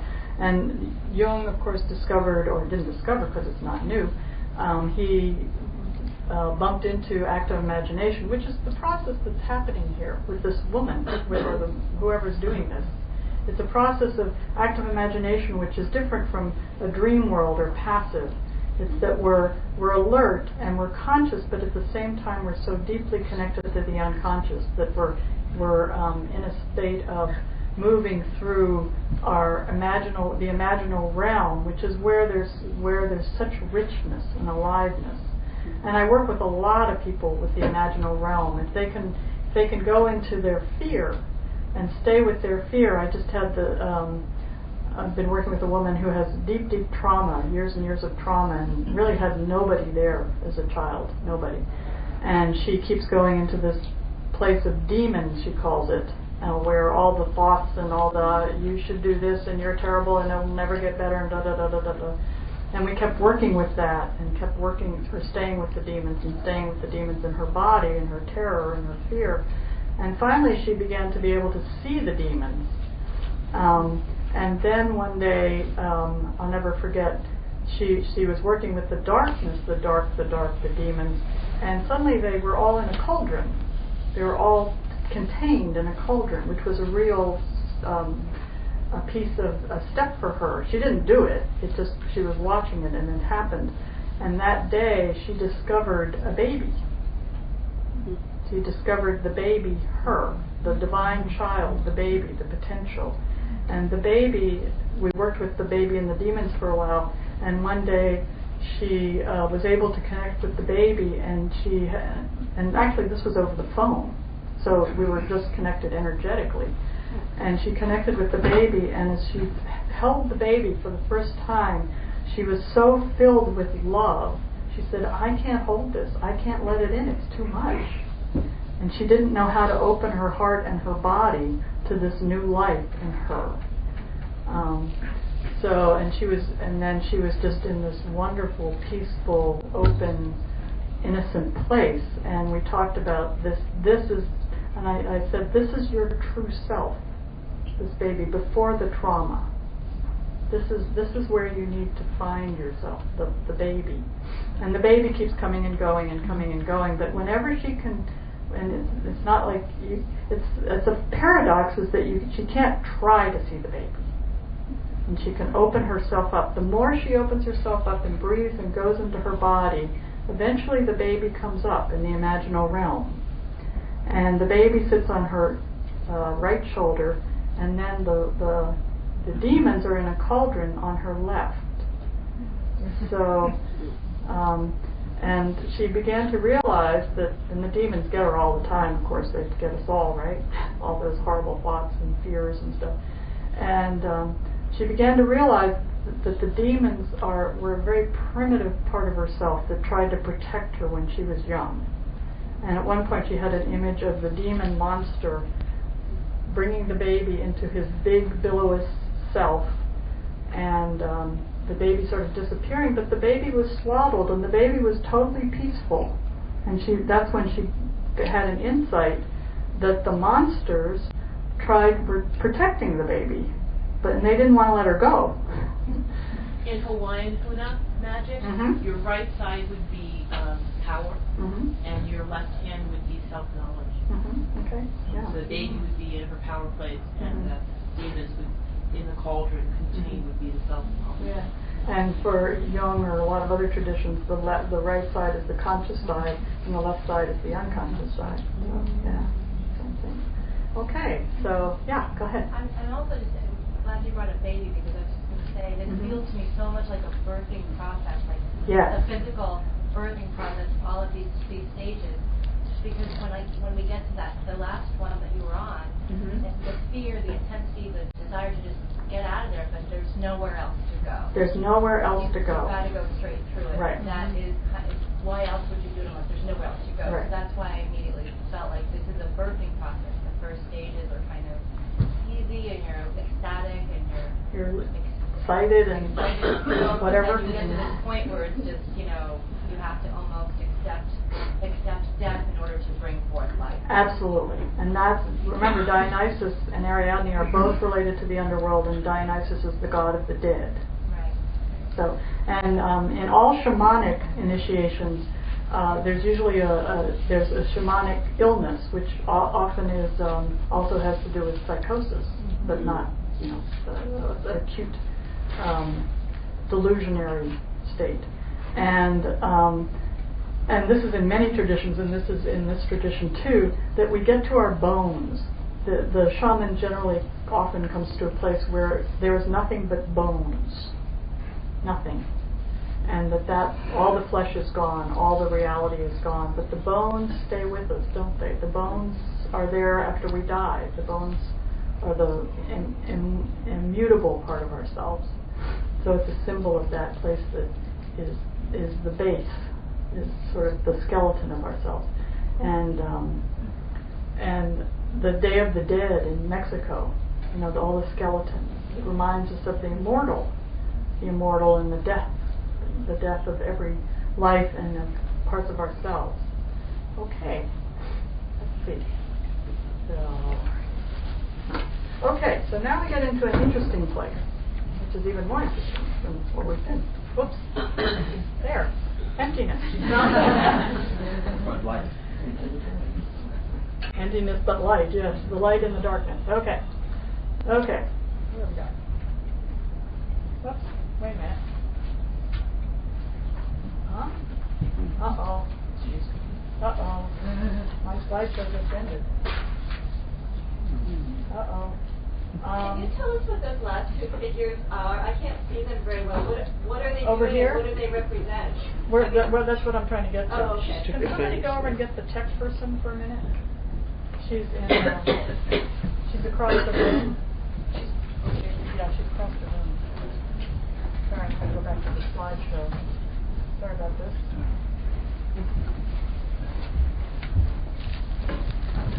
Erica, should we take a break now? Yeah, let's take a little break while I figure out this technical issue here. Sorry.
Weird. I'm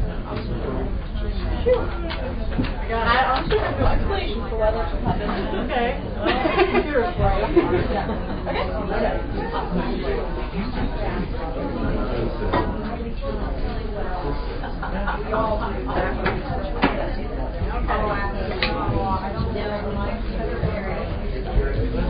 I would lay my life down for a cup of hot tea. I know.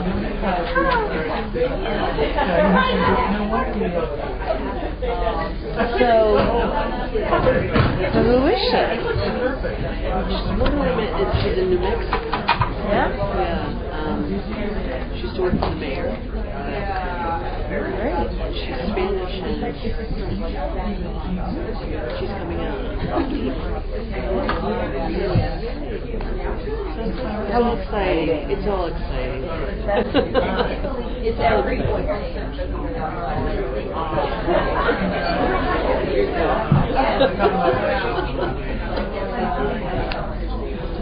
So what's happening with your wonderful movement? I love it. No, thank you. I work all day and night. Do you? So where are you? Are you like well, no, I feel like I'm like I just have a little bit more content to organize. Every time in this like that, has all of these different categories. There's feel versus rest. There's waking consciousness. There's self-care, caring and feeling down. I've got nerves to be into a single thing. That's the big part right now is merging of ideas. So that you don't have to sort of stand in a little opposition. Can we begin to come back now? Because I know it'll take time for people to get back. So let's begin coming back. 120, not more than that. It's the key now is before each sequence, I have to establish what people are about to carry me is rising, so I use a mantra. So I use utterance. I did, yeah. You hear the layering of sound, and I have some visual sequences, visual sequences that bolsters and yours sort of, okay, this is what I'm about to sort of, get into.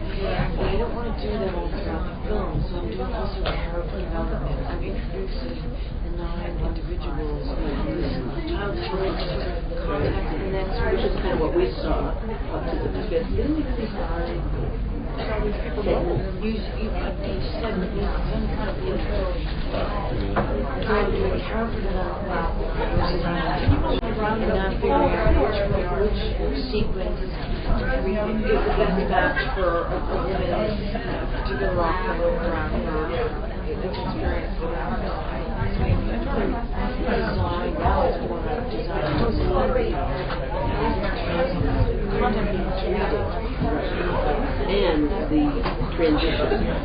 The transition is really important too, because it's a talking bonanza. Might be the most riveting content you're going to be like, you know what I mean? Even if it's great content. Right. So I have to really be careful. Won't you show, I just,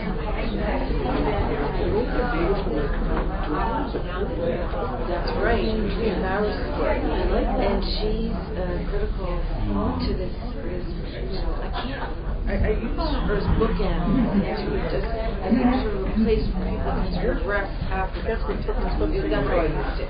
You know, there's that comment, everyone's like, and then you got to go, okay.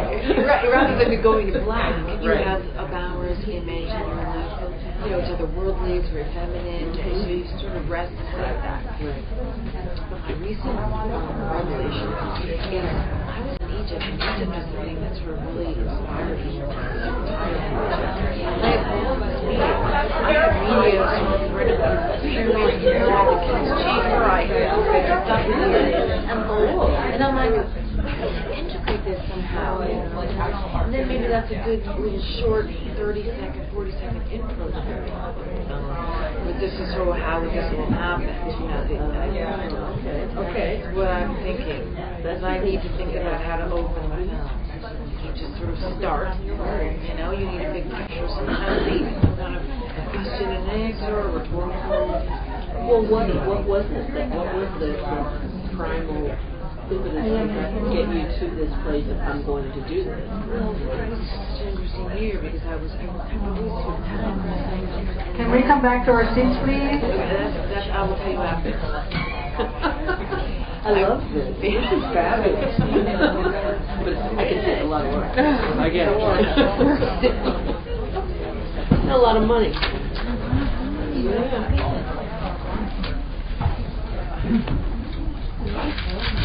It is. Are you going to go have some soup or anything at the Masonic? I don't think so. I think I have so much to do. I just feel like I've been taking Christmas crap down. You know? I know. I figured I better do a few things. Now the frescoes get really, actually very exciting. I mean, they've already been exciting, but this is a very interesting transition back. Yeah. So, some people I think are used to having 2 hours, so it's a matter of 3 hours. Okay. Yeah, but this is a combination. This is okay, so now, and so I go on? Yes. All right, we'll go on. All right. So now she has come out of the inner sanctum, and look at her eyes. What expression do you see? Sort of see. Wow. I don't know. Resigned? I don't know. What? She's certainly not frightened. Receptive. Okay. So just look at her eyes for a minute. Just look at her eyes for a minute. Where's she looking? Upward. Just sort of looking. She's looking, but not at anything. Yeah. She's not focused. That's what happens when some huge thing comes upon us and we go into an altered state, or Jung would say a subtle body state. We lose our focus. We're at timeless. We're in a timeless state. We're in an empty state. Where I was at a meditation retreat with Adya. Does anybody know Adya? He's a meditation teacher, Adya Shanti. And I couldn't meditate for anything one morning, so I gave up and I went to breakfast. And I sat there, and suddenly I was just in the state of emptiness. Just, boop. I didn't do anything. I was just like, wow. There weren't even words for it. I was just, whatever state of emptiness is. And so I was sitting there, and everybody was emptying from the breakfast place, and people were leaving to go back to the hall, and I was like, boy, I better move. My body better get me to the bathroom. And somebody's gonna come up and say, "Are you all right?" And then I'm gonna have to answer. I don't know what to answer to that. So I was sitting there pondering all this, and then I looked out at the trees, and I thought, and I said, "The trees are empty too. There's something wrong with this." And then I went, "Wait a minute. No, everything's empty." And it was just an amazing state. But we come down from these states. It taught me something deeper, taught me something so deep that is wordless. But you come down from those states, correct? And you hopefully sometimes, we hope we do. When people go into deep states in authentic movement or in my office, and they come out, I say, okay, you might want to take a walk before you get in your car. You want to see the stop signs, you want to see the red lights, because I've actually gone through red lights in those states. So we need to come back. And then we sometimes even don't even remember. In fact, in trauma, this woman I was just talking about, who was the demons and the baby, it took me a little while, but she would go into these deep states where she was re-experiencing her trauma, and then the next time she would go, what happened last week? And I realized that she was not remembering. She would just come out and she would totally forget. And she needed to create the link to help her move forward. So we started going over what happened last week. So we need to come down. If you've ever had an acid trip or whatever, I had many acid trips back in the 70s, which were not fun at all. It's way too much. But coming down was really awful. It's just, I was exhausted, my body was sick, I felt bad. So here we have, so she's again, the robe, she's half naked, so there is some undergarment here, but she's open to the divine. She is in the divine area. And this is a torch that's extinguished up here. It's a big torch. It's very, very heavy. And that's what she's brought back from the underworld, this extinguished torch. Of course, in the darkness, she needed the torch. But she's carrying it over her shoulder. So what do you think that symbolizes? It's similar to the cross, yeah.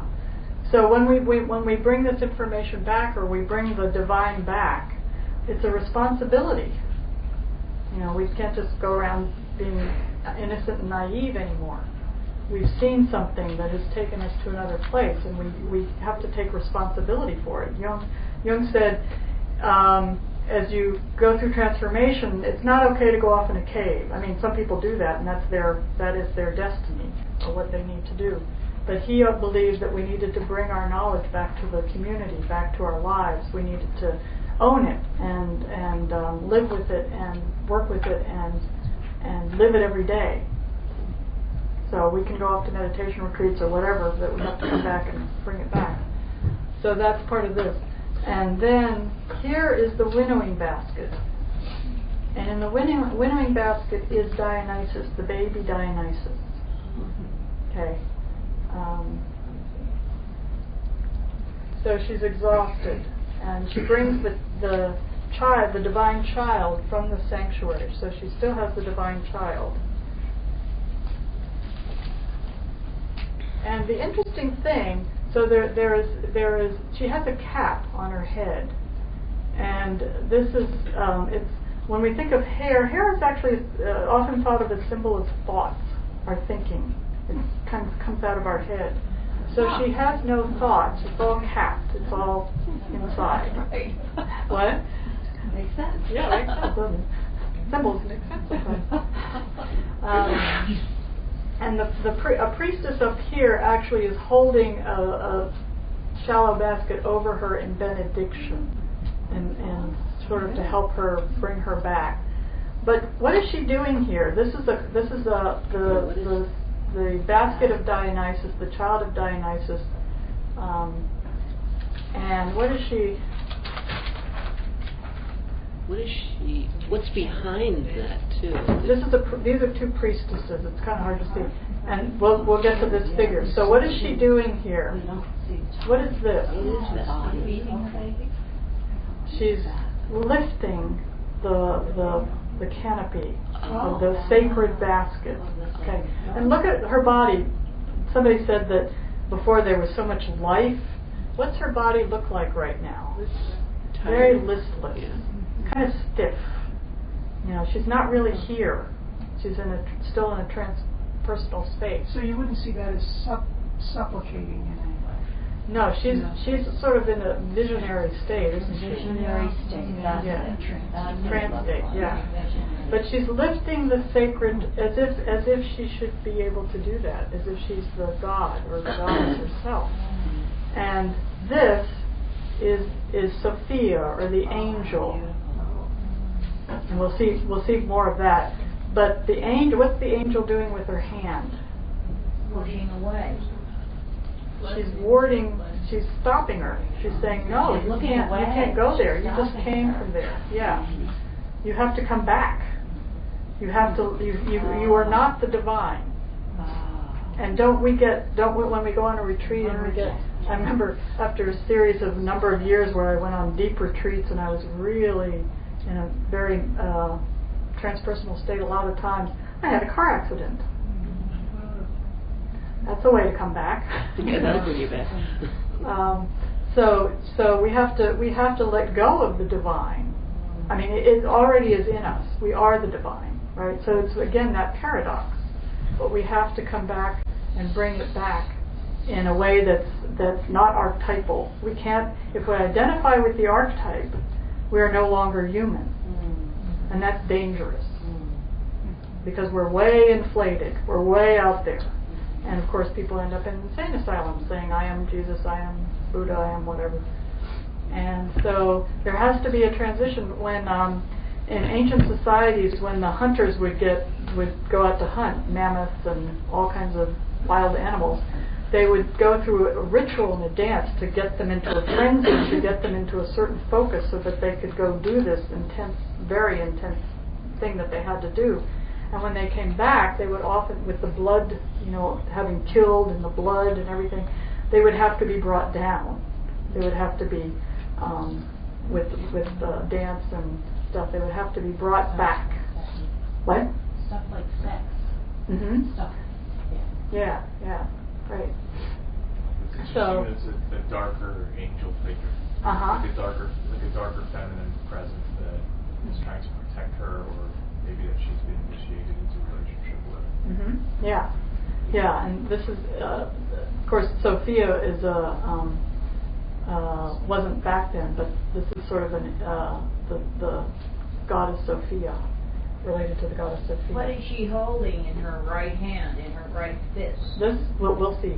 We'll see in the next slide. And I'm wondering about what's behind it. Anticipating. This is just the post. This is the corner. See, here's the corner again. Okay, so we're about to step out of the inner sanctum. Okay, which is very important, to step in and step out. That's the boundary that I help my clients to figure out. How do you step into the sacred? How do you step in and out of the unconscious? Yeah. So, in Lava movement analysis, the figure, the initiate, is in something called vision state. There's an absence of weight. Right. In contrast to the angel, with the opposite in action drive. Vision drive versus action drive. So there's that insistence on snap out of it by the way she is moving, by the situation. Yeah, and you talk about, and the angel, of course, is of the air too, right? And she has the boots of Dionysus, so she's related to Dionysus. Okay. It's also a little bit, perhaps, like the throwing her back on herself, as opposed to into the winnowing basket, into the god. Right. Yeah. So like whoa. Yeah. So it's for her own self to do it, not Sophia. Yeah, but she's in such a trance. Something has to help her at this point. And right, exactly. So it's you see Sophia as the help. Yes. Yes. We're going. No. Don't. You're coming out of it. Don't lift the sacred. Don't lift the sacred cloth. You've already seen it. You need to come out. Why is she looking away? You'll see. The next one. Okay. So the angel is the agent which guides us, the numen in humanity. Okay. All right. So the unio mystico with the human and the divine has happened, which is also related to sexual tantric. Sexuality is one of the ways we experience that in the modern world. Okay, so here is the angel. This is a little hard to see. Okay, so the angel, this is a whip. It's cut off. But this is a whip. And where is she looking? She's looking out of the inner sanctum. She's looking around the corner at something. And this is what she's doing. This is what she's looking at. Could you please use the mic? Oh, sorry. Thank you. Yeah, so this is what she's looking at. This scene. Okay, with the whip. And this is the priestess. And what is the priestess doing? So she stepped out of the sacred. Holding her. The priestess is comforting her. She has her hand on her hair. And look at her hair. It's not bound anymore. It's all loose. Isn't that sort of what we get into when we come back and we're all sort of confused and discombobulated? It's loose. And the priestess is looking at the angel, right? And the angel has a whip. And the priestess is pulling back her dark robe, her very dark cloak. And so what do you think's happening here? What is the symbolism? This is an interesting slide for us to contemplate because it's very foreign. Being reborn. Spanking after birth. Yes, that's a wonderful image, isn't it? The spanking after birth to make the baby breathe, come into life. Yeah. Thank you. I never thought of that. But she's submitting to it. It looks very contrite, like she's being punished. Well, she's surrendering. Yeah. We have to surrender going in to a certain extent. We have to become the fawn, and we have to surrender back to life, don't we? So in all initiations, we have to go in and we have to come out. So you're saying she's being God smacked back into reality? It's a sacrifice. Because I keep thinking of her being scarred or marked. I think of her being marked more than her being grounded. It felt the last piece felt like grounding. This feels more like marking the experience. Yeah, that's a good. Yeah, marking the experience, isn't it? And in an initiation, you might get a tattoo to mark the experience. You might scarification. You might cut your hair. So this is sort of that kind of sacrificial marking of the event. It looks like she's sort of mourning, and she's got this black robe, and there's this sort of kind of almost surrender that's mournful. Who really wants to come back? Right. Right. Carol. Yeah, and I was thinking of the role of pain. Pain. Painfulness is coming back. The pain. Somehow pain can often go with coming away out of the divine. Yeah, and suffering. The loss of who we were. Right. We can't just pick up our life like we did before. You know, it's new. We don't know what to do sometimes. We don't know how to integrate it. Yeah, go ahead. That's what I resubmitting to the suffering of life after passing through the God state.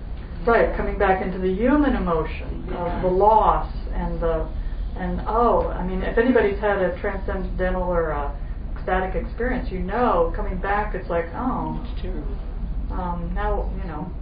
it's a loss. Yes. Even though we've changed, we understand something on a new level. We have a new reality. Deeper degree. It's now deeper than it was before. Very deep. When I had that emptiness feeling, I'll never forget that. I mean, I know. Now when I look at my cat, she reminds me of the emptiness. Right. When I get all busy. Okay. So we've stepped, so we have to get over the inflation. We are, it's easy to get ungrounded. In spiritual circles, it's very easy to get ungrounded. You walk, you go to meditation stuff, or you have a powerful experience in analysis, and it's very easy to stay floating. Can I say something about there's the marking with the whip, but I'm also thinking of just the thread of the whip and being chucked out. And it kind of also reminds me of a mother with mother with a child, a mother dog or a mammal, that they teach them by saying, you can't do that with me anymore. You can't talk to me anymore. You have to come. You got to do it yourself. Yes. And that it can feel deflationary. It is. And Jung and von Franz said von Franz, who was an early analyst, said inflation is unavoidable. You have a connection with the big S self, the archetype, and you get an inflation. That's normal. And then when we feel like we're totally, like when my client can't see the baby anymore, she freaks out because she's not connected with her own essence, her truth, the divine, and she goes into the darkness again. And it's so how do we keep that connection alive, but in a human way? We have to be human. It reminds me of the expulsion from the Garden of Eden. Exactly. Yeah. Yes. You are no longer. This is the corner. You are no longer in the garden. Also, Also, okay, she's got to come out of it, but assuming that angel strikes her, this would be a traumatic experience where she would never forget where she had been and what she experienced. Right. It was set in her mind permanently. Right, right. And the priestess is supporting all of this. The priestess is comforting her while she submits to coming back and the marking. Yeah, right. Okay. That's what's missing too in the modern age, is having that piece of the support. Right. Yeah. People, teenagers go through incredible initiations without any support. And I'm fascinated with tattooing. All this tattooing that's going on. I think it's very symbolic of this in some way. Okay, so we're in the outer sanctuary now. And if we don't submit to the initiation, our life remains very boring. It remains very mundane. We don't move and change. Okay, and for the Orphic tradition, it's all about nature. Okay, let's not forget, it's really all about nature. And I'll get to that a little bit later. Okay. So yes, this is now she's back to what she learned, her self-learned wisdom, that only she herself is nothing. Only she herself is nothing. When we are nothing, then we can receive. And also part of this is that thou art not. That thou art the God, thou art not. That paradox that we hold in being human. Okay. Let's see. Go on. Well, what about this figure on the right, though? Sorry. Yeah. There we go. Okay. The resurrection. Yes. There we go. Can't miss that. Be left in that state of fallen into despair. Let's look at where I am.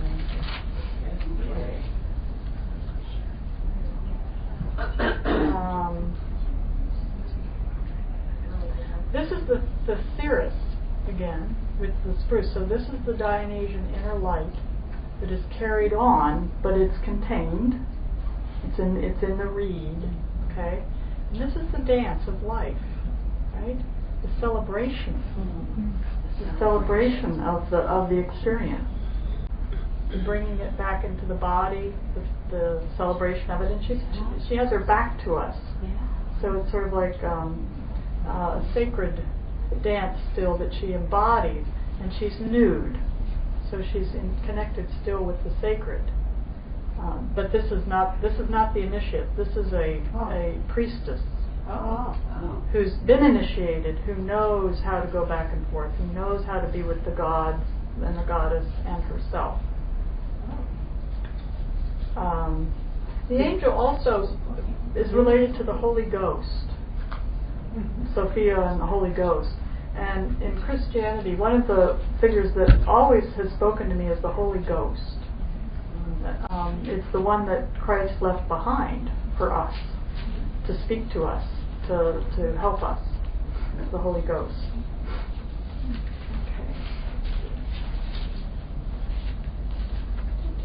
So are you saying the nude is not the initiate? The nude is just the nude side is the priestess. It's the priestess. Is a priestess. But who's behind her? And the one behind her. So they're And both behind her is priestesses. Yeah, the these are front both side of the priestesses. Oh, they're two. There's two priestesses. Yeah, and she's holding the Dionysian Thesaurus right now, and she's dancing. So they're sort of maybe like Inviting. a bookmark, on the other side. Flip sides. Yeah. But they're celebrating the what happened, what transpired. Okay. And she is looking into the initiation chamber. She's looking out towards the end. Okay. Okay. Where in her hands? This is the cirrus. No, above the symbol. Oh, the symbols. It's like symbols. Yeah, the symbols are the celebration. the symbols are the celebration of the divine. Does anybody else feel like that the nude priestess, the form of the cloth that's coming around her, the veil or whatever it's called, it's kind of taking the form of like a serpent, and the other one has the staff. And it also, to me, it sort of has, I mean, it's moving. Right. You know? It's not just, it's like there's air. There's a lot of billowing, a lot of energy here still. A lot of energy in this whole piece here, in the transition. Yeah. Okay. It seems like it's an arrow going into the bow. So it's like a turn. That's an interesting image, isn't it? The arrow and the bow ready to go forward. Well, I'm saying the arrow came back. Oh, the arrow came back. Okay, it's a boomerang. Yeah, go ahead. I'm struck by why the priest is fully clothed, and the other one is not. It's totally naked. I mean, if they're both priesthood, they represent something. Well, the duality of the openness, the nakedness, which would be in relation to the God, and then the one that's clothed, which is more perhaps the earth, the profane, and the divine are in a duet here, kind of. Yeah. I don't think generally. I'm just asking the question of whether this kind of contrition is ever associated with Dionysus. Usually, I mean, I don't think usually it would be the celebration more than that there is such a depth to it that you've been explaining so much today. You know, it's just that. Well, that's our Western view of Dionysus, but this is the ancient view of it. Yeah, so that's the one represented in that picture. Yeah, in this particular. Yes. And there's a quaternity here too, the four women, right? And the quaternity is the wholeness, is the end point, the wholeness that's come together.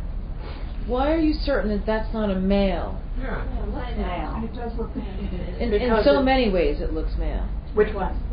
The seated, who's holding her, there's a sense of sort of because male. this is a women's initiation. So they're priesthood. By definition. Well, that's just the it's masculine been side studied. of the female. The No, it is a woman. She has a her hair is bound. Okay, but it is a woman. People who have studied this have determined that it's a woman. So. And she also is in this very comforting mode. Because the priestess guides, the priestess's guide. In this particular, there are times when there's a priest who officiates, and that is actually Solinus. He's sort of the officiating masculine, who's feminine masculine. But in this particular series, all the priestesses are women.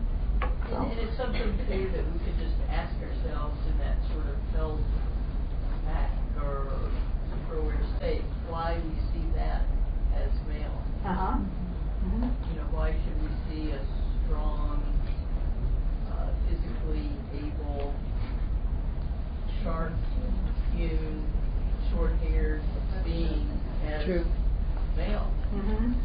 Yeah. And this is a quaternity of the feminine. Also very tall. Very what?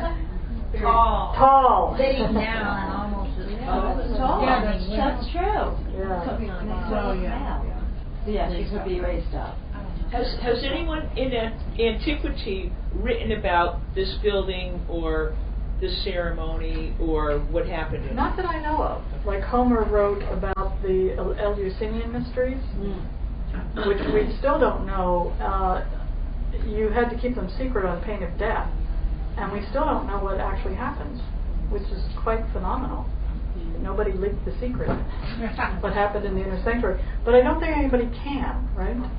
Because it's in the inner sanctum, it's really a experiential thing that's unique to the person in relationship to the divine. So how do you talk about that? Right, which is why it's so interesting to me that in the slide where she's holding the veil up and she's not going in, we never see her actually with the God. Right. We never see. The God is sacred. But So- we don't know what happened to her. We don't. Yeah, we don't. She might have gone in that underground passage. She might have. We don't know the exact thing that happened. But that's true, isn't it? Right. We don't know the exact thing that happens, even inside ourselves. Right. So it's still water again. Okay. So now it's she is here, the initiate. She's dressed in beautiful clothes. It's a little fuzzy. This is the actual. I think this is the one I took. This is a crack in the wall. This is a little Eros with bare feet. The priestess is fixing her hair, but where is she looking? Outward. He's holding up a mirror, a silver mirror, but she's looking in the mirror. She's not. She's just looking out at us. Now, she's entering to us.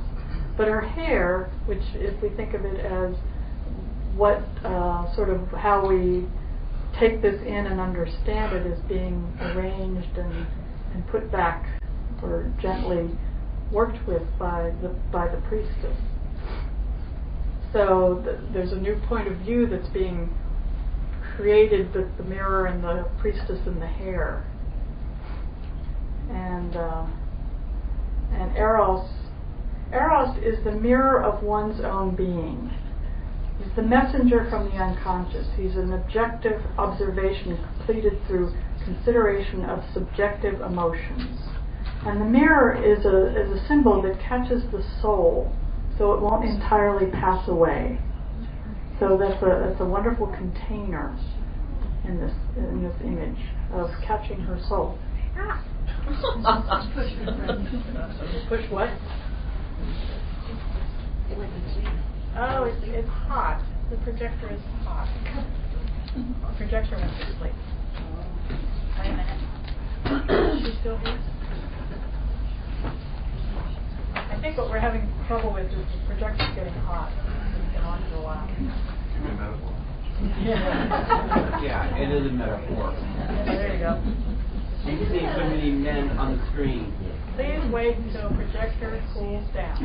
Okay, so we'll wait for projector to cool down. Blow over. It is an interesting thought too about it's such an interesting time that we live in as well. I don't know what it might have been like. But the whole gender discussion. The gender discussion is fascinating, isn't it? Because wasn't there projectors when the ability to change genders was considered sacred? Yes. The contrary-wise shaman dresses in women's clothes and is the fool in the ceremony and climbs ladders and does all kinds of acrobats to shake people up. And in certain traditions, in the underworld, the person marries, like a shaman would have a outer world woman, but in the underworld they would marry their spirit woman or man. So, why did it go that hot? Yeah, because it got hot. Oh, yeah. Okay, it's going to go. Okay, so let's see. So we're almost done here. And I think what's important too in this whole transformative process and initiation is that we don't just get initiated once, right? We get initiated at different stages, at different levels, for different parts of ourselves. And again, we might have small initiations or small breakthroughs, but that lead us up to the ability to trust the process, to really go deeper and deeper and deeper. So I say to my clients, there's good and bad news.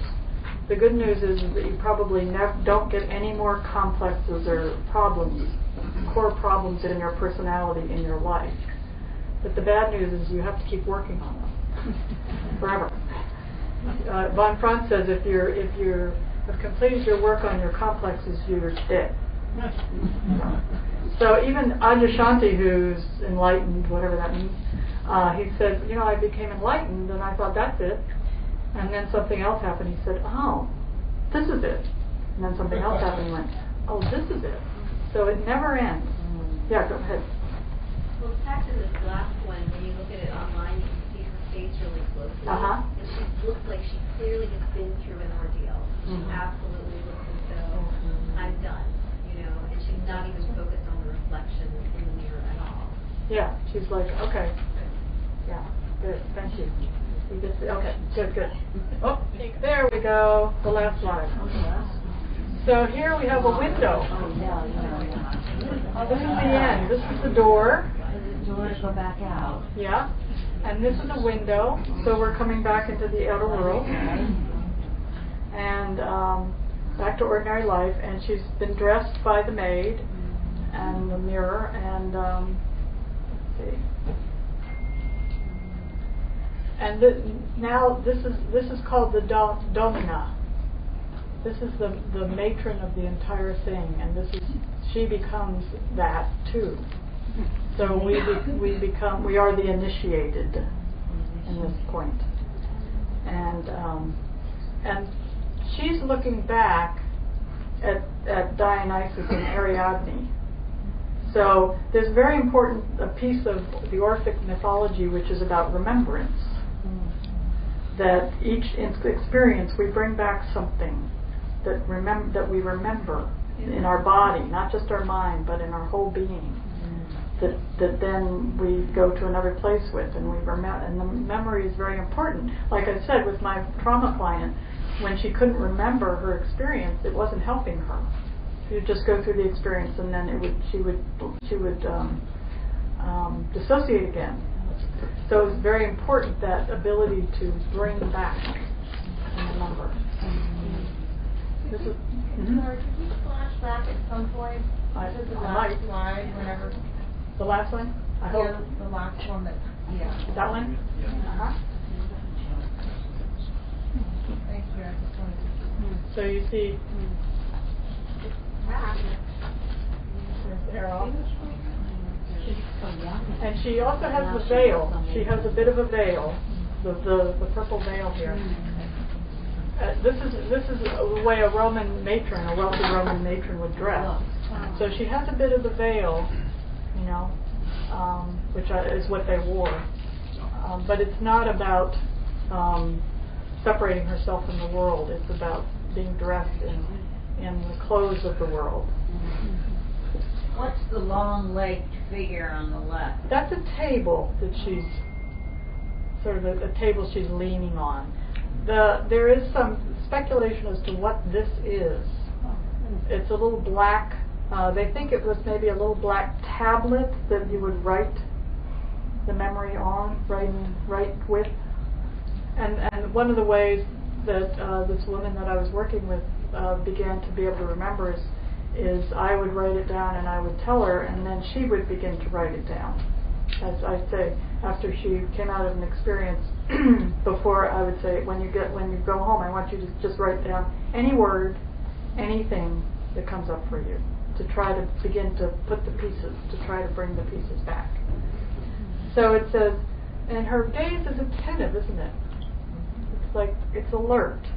It's here. It's present. And if you look, let's see if I can go back again.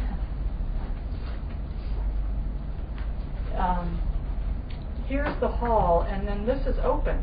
This end of the hall is totally open. And so when she comes out, you look over these beautiful hills with trees and nature. So the ending, so the coming out is into nature again, into the vineyards and back to nature that's in the outer world, not just the inner world. So was this a public building? I mean, it's not public, but it's not a private.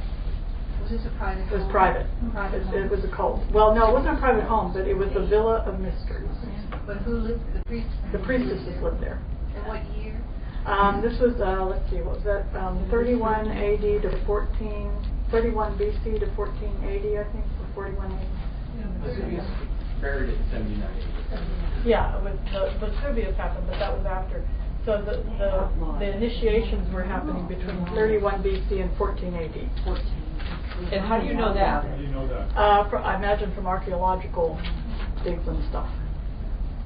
That's a good question. I don't know that, but that's what I read. Yeah. Actually, the Roman Empire outlawed this cult and these rites. But in Pompeii, some scholars say that they actually continued, even though it was not legal. Yeah, and Pompeii was a Roman imperialized, essentially. Right. Yeah. Yeah, and Christianity became the official religion in 400. Much later. So every time a religion would change, the old religions, of course, were outlawed. But they would happen anyway.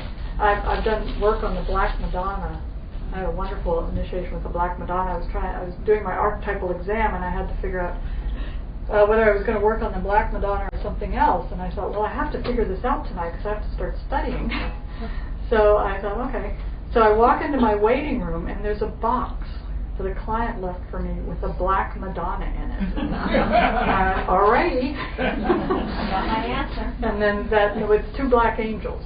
Black Madonna, 2 black angels. And then that night I had a dream that I was in my bed, and the bed was surrounded by a pine forest, and there was this amazing energy around the bed, but I was safe in the circle of the trees. So I went on, and the reason I'm talking about the Black Madonna is the Catholic Church does not like the Black Madonna because she is the dark Madonna. She is the counterpart of the Virgin Mary. She holds the nature, the deepest healing, the psychic abilities, all the things that they didn't want the feminine to have. And in World War II, there's a very famous Black Madonna in Einsiedeln, Switzerland, which is a wonderful book written about it. And in World War II, the Nazis were coming, and they were afraid that they would take this Black Madonna as a treasure. They were always courting treasure, of course. And so they buried the Black Madonna to protect it. And when it came back, it was no longer black. And because the black, which had come from the soot of the candles, had come off. So they sent it to a painter who was going to paint it, not black. And there was such an uproar that the Black Madonna was painted black again. And these Black Madonnas came from the Middle East. They were often statues of Isis and Osiris, Isis and Horus. So they were often dark wood to begin with.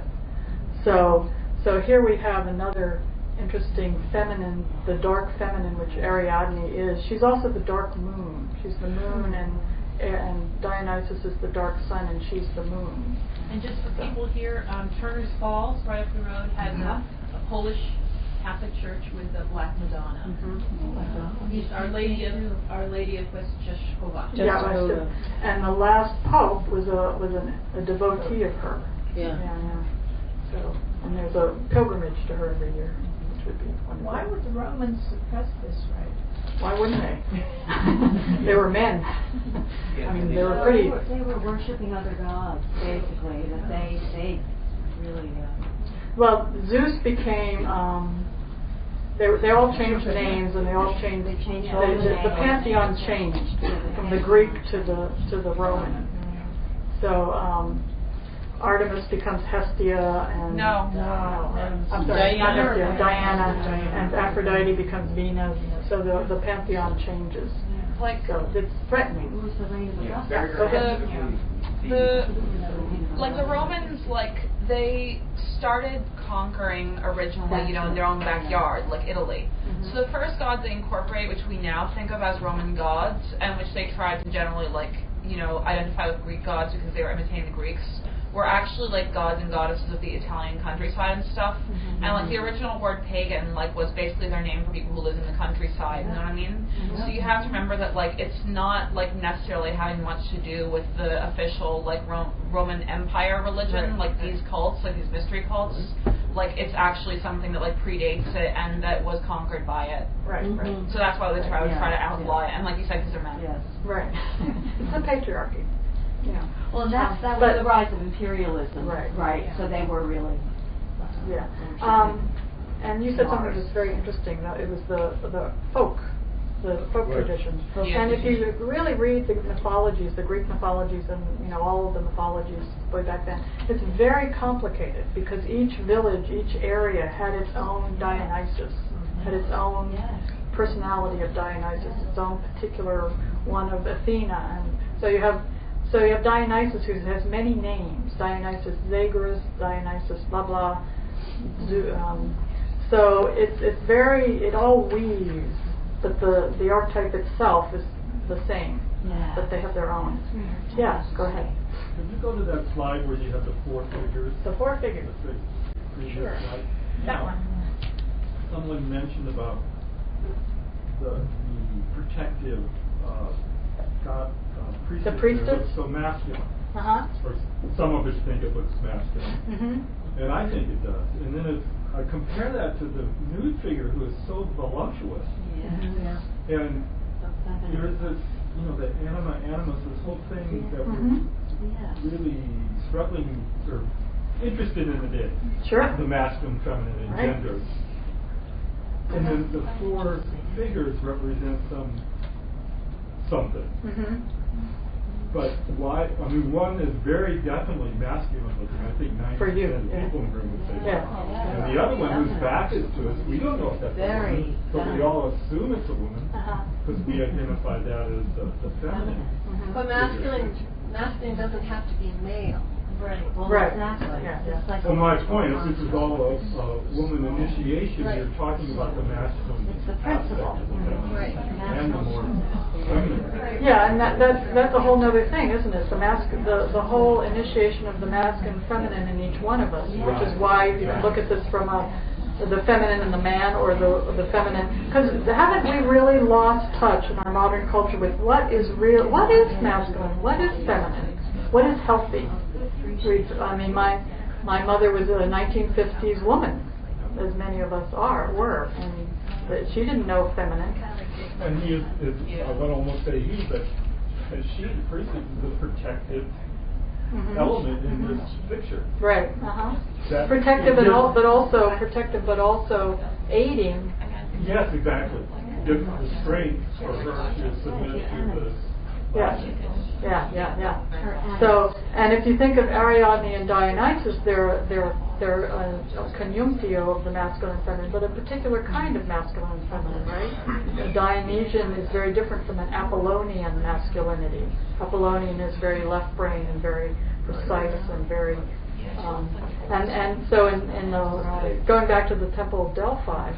It was originally a Dionysian temple, and then it became an Apollonian temple. But the Dionysian was held within the Apollonian Delphic oracle and the Delphic temple. So they became equal. They became balanced. And it was in the winter. Apollo was the major one in the summer, the Apollonian sun. But the winter sun was the time of the Dionysian part of the temple. Good. So yeah, it's fascinating. I love to do things on animus. Maybe I'll do a thing on anima anonymous, so we can all get into what is gender and what is masculine and feminine. It's always fun. Yeah, go ahead. 2 points. There seems to be the masculine sort of figure. It seems to be holding some kind of rod or something over across the top of her back. It doesn't feel particularly supportive. It feels almost, lifting the cloak. This is her cloak. Lifting the cloak. Right, but see the way the thumb is? The thumb seems to be holding, grasping something. So that's just striking for me. But the other thing I wanted to mention is, for me, that cloth is the moon. It's a crescent moon, and which is very female. Yes, exactly. Yeah. And this you could see also this as the moon, the crescent moon too. Sure. And I think what we're talking about here is the importance of what the symbol is becoming for us. Right. Because somebody can say it's this or that, but then what resonates for us, which is the important piece. This priestess in the back here on the right looks some sort of. Well, she looks sort of like she's attired back in the the aristocracy almost. There's this sort of looks like a dress that she's wearing. To me, she looks kind of sober. It looks like Virginia Woolf. Well, Virginia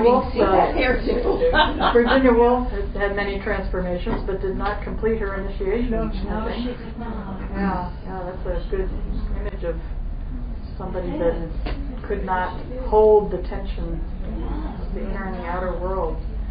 Okay. Yeah. So, any other? Let's keep talking a little bit. Any other? You want to see any particular slide again? I have a question. Yeah. I think you mentioned it earlier. What women were initiated? What was their social background, and do you know the ages? They were the ones. This was considered a cult, and a cult is not a bad thing. It's a secret society. So apparently the aristocratic women were the initiates, and this is the house of the initiation. So I don't know what age. Ages, but I think they had to be. It wasn't a puberty initiation, right? Their puberty. It's a marriage to the god. It's not a marriage to a man. Right, but did they have to do this after they get married? Yes, I suspect this is of the matron. So it's an initiation that you would probably have to be selected for, or you would want, as opposed to a puberty initiation, which you are going through anyway, and hopefully there's an initiation that will help you through that. So that's a good point, is that different times in our development, we need different initiations. So this is, Jung would talk about through puberty, there's childhood, which has its own phases and development and initiations, and then the indigenous initiations for the teenager would be to that passage from childhood into adulthood. So at the age of 13, for the girl when they started their menses, and for the boy when they were torn from their mother and taught how to be a man, and they were entered into the men's world, which we don't have in our culture very much for teenagers, which is too bad. I think that's very important. But then later, so then we go through adulthood, and we have to work, and we have to have children, and we do all that stuff. And then there comes a time, which Jung says there's a time for rapprochement, coming back to the unconscious, coming back to the sacred that we might have gotten separated from. And that's what this would be. Okay.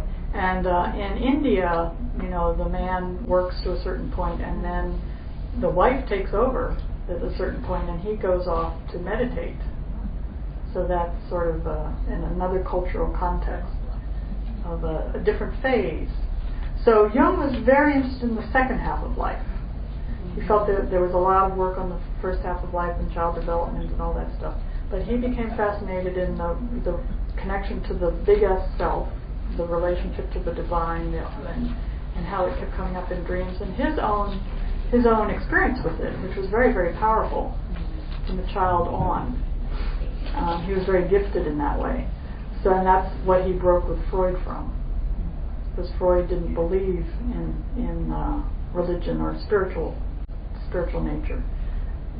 There are some things that say he did later, but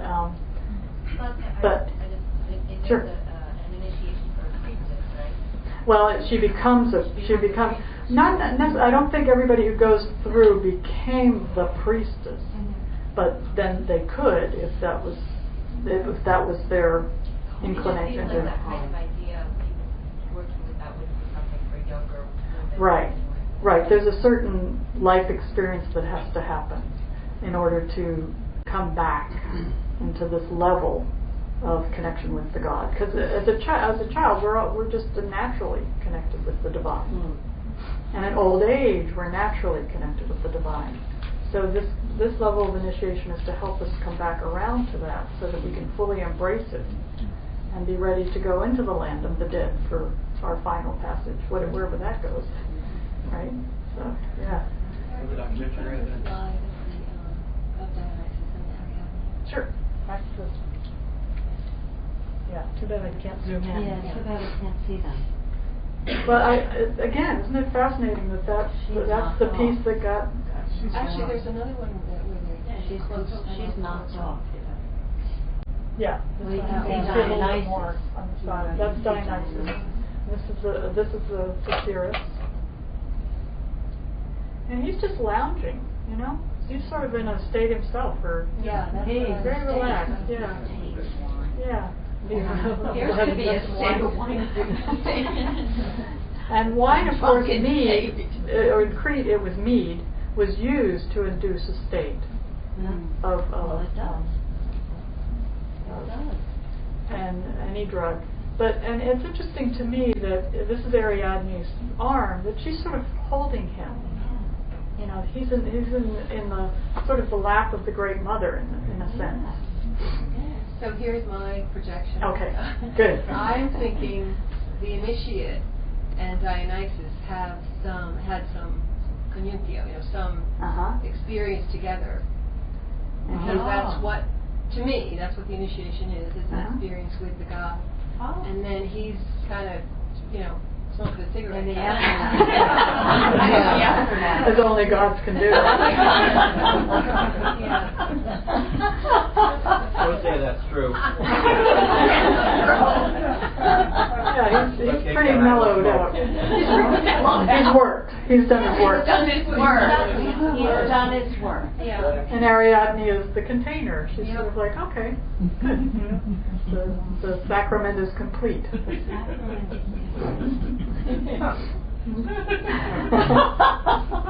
Okay, good.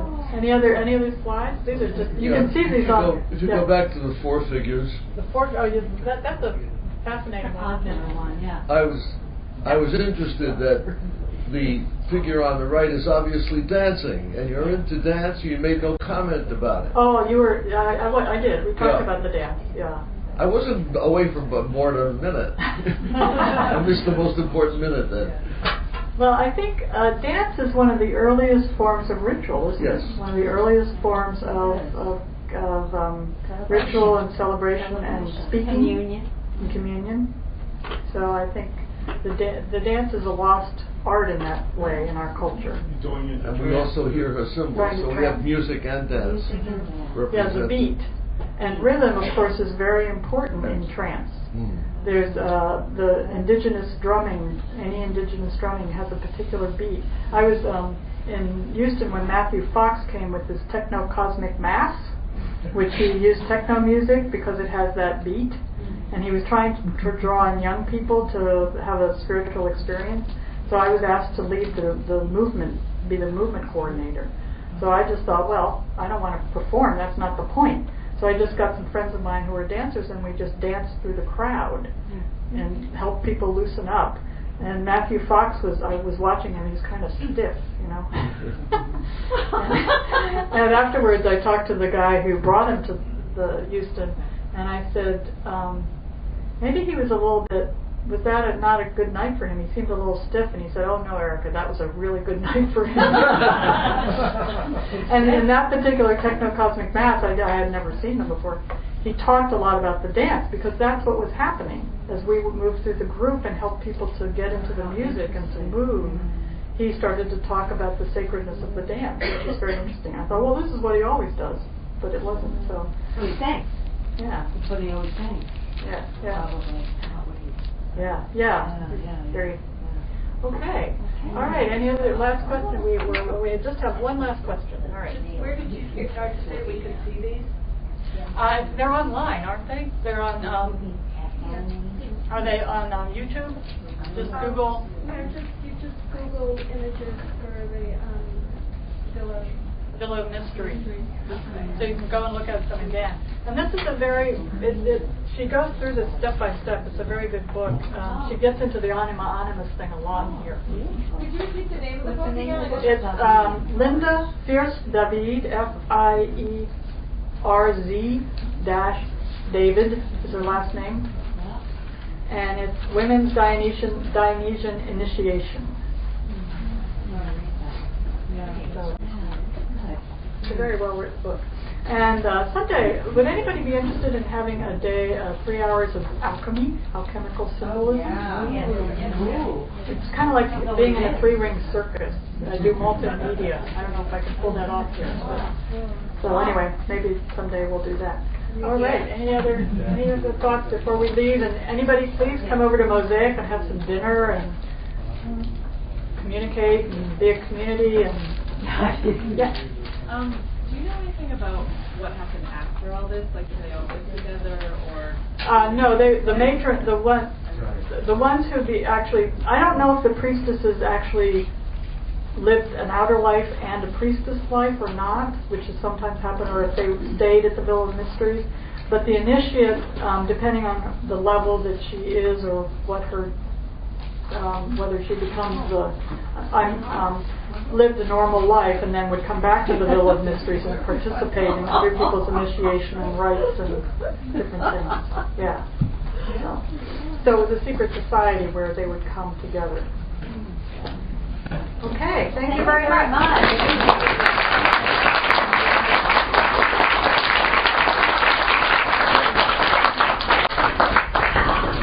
How do I get out of this? Geez.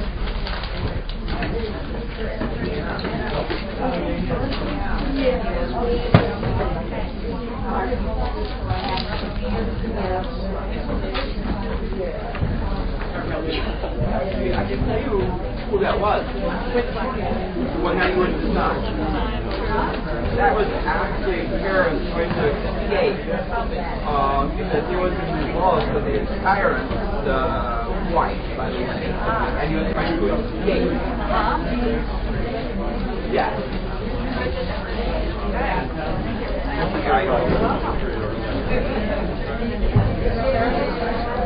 I don't know if they're planning on doing it, but I think they would. Again, part of the archive.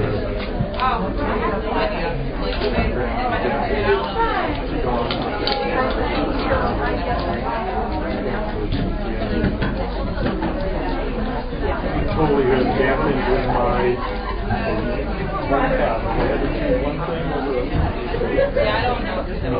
so it was great to hear you have all that background. I'm more incensed.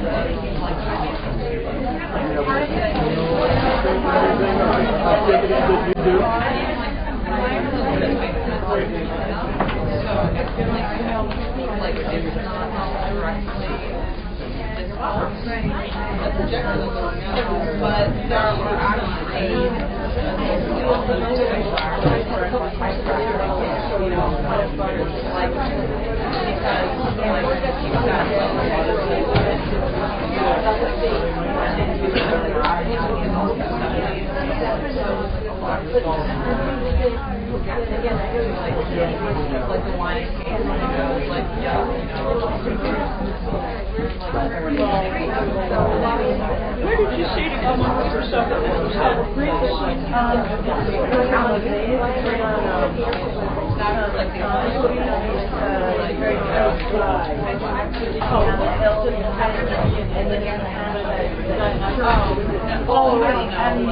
Yes. Okay.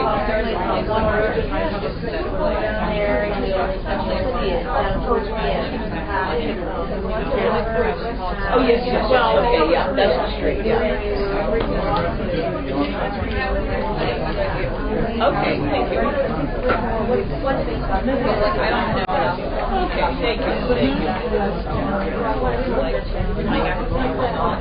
did have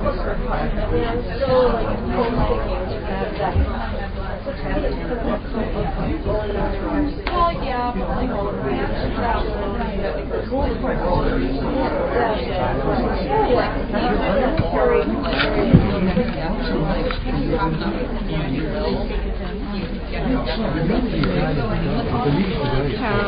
Oh, recording.